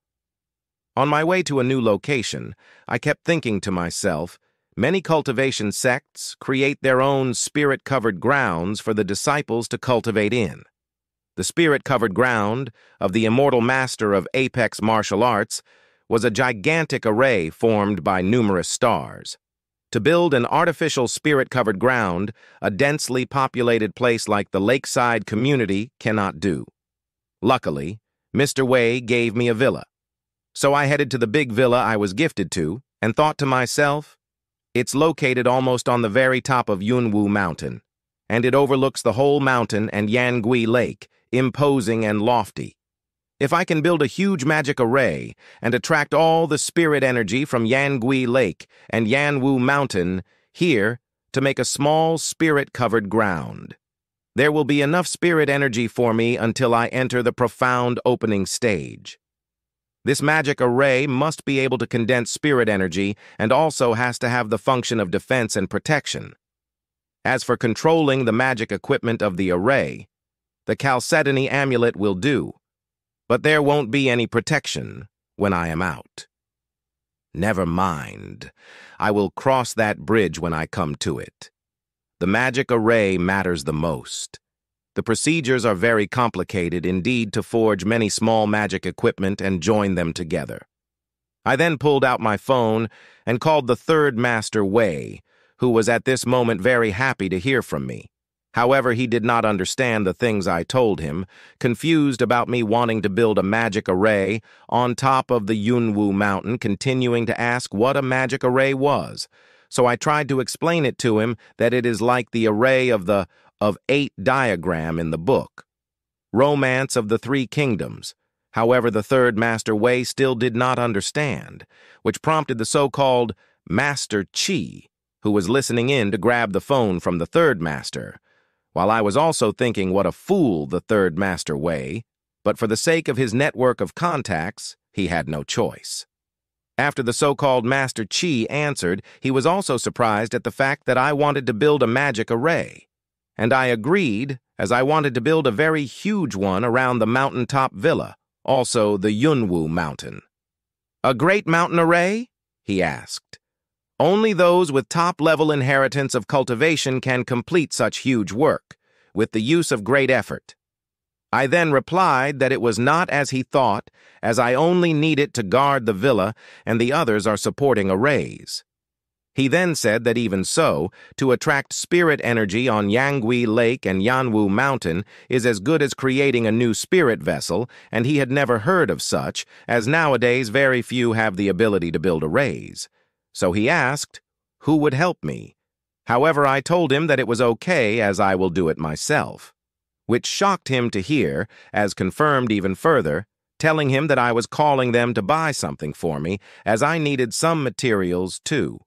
Forge small magic equipment, and when I finish the task then I could forge magic equipment similar to the plate of 8 diagrams for each of them, free of charge, which really delighted them, especially the third Master Wei, as he grabbed back the phone and immediately agreed to my proposal, as it was no problem at all. With that done, I hanged up the phone and progressed to forge the first magic equipment for the array surrounding the villa of Yunwu Mountain. With that in mind, I decided to call it the Great Array of Mount Yun, explaining that the Great Array of Mount Yun consists of 4 parts: the Spirit Condensing Array on the inside, the Guardian Array defending the villa, the Spirit Allocating Array leading to Yungui Lake, and the Mist Array covering the whole mountaintop. Now I need to buy materials for the Spirit Condensing Array. First, I need jade of the highest grade. With that in mind, I went to purchase the highest grade jade that can stand the surging spirit energy. After purchasing what I needed, I found a place to refine and forge the jade. Refining it, the jade began hovering around my chest, then chanted some words, which evoked spirit energy, as the jade also began glowing brightly. To enhance it more, I blew more energy into it, which swirled around the jade, as the energy also transformed into chains, which locked up all the energy in the jade, turning it to a perfect sphere with golden patterns around it. I then rejoiced that the spirit condensing plate was completed at last, so with 5 of these and chalcedony amulets, the huge spirit condensing array and energy seemed to be gathering to the villa without any escape. The density of spirit energy is now another 30% higher. When the spirit energy and Yangui Lake is attracted there, the villa will become a real spirit-covered ground, so now I just need to wait for the materials from Third Master Wei. Walking out the villa, I immediately overheard the people discussing about the fact on whether I lived on the number 1 villa. However, I paid no mind to them. But suddenly a familiar voice called for me, who was my aunt, Tang, and Surprise. Surprise she was with her family, and the ever-so-arrogant Ran, who asked arrogantly why I was at that place, so I just answered that I lived there. "You live in the number 1 villa?" she asked. But her father stepped in and told me that the number 1 villa was given to the CEO of Fengsheng International, Mr. Wei, as soon as it had been finished. "You don't mean that you happen to be Mr. Wei himself, right?" he asked, trying to demean my words. However, I just told him that Master Wei gave me the villa himself as a gift. Not paying any mind to him anymore, I then turned to Aunt Tang and told her that I remembered that she wanted to see the sea clouds and the sunrise there so she could come to my house. However, according to her reason, she thought I was bragging, as how could the Master Wei give me the villa? But at the same time, I do look sincere that she does not want to hurt my pride. With that in mind, she made up an excuse that she had just finished her dinner and wants to have walk at the moment. So maybe she will come another day, and then told me to have a walk with Ran, as she and her husband are leaving. As always, the father and daughter are arrogant, as he said that I was a braggart, and I'm trying to attract girls, and luckily Ran is not a girl who can be easily manipulated. hearing that the ant got irritated and told him to hold his tongue. Being alone, Ran asked me why I exactly came there, thinking that I actually came there for her, as she felt embarrassed.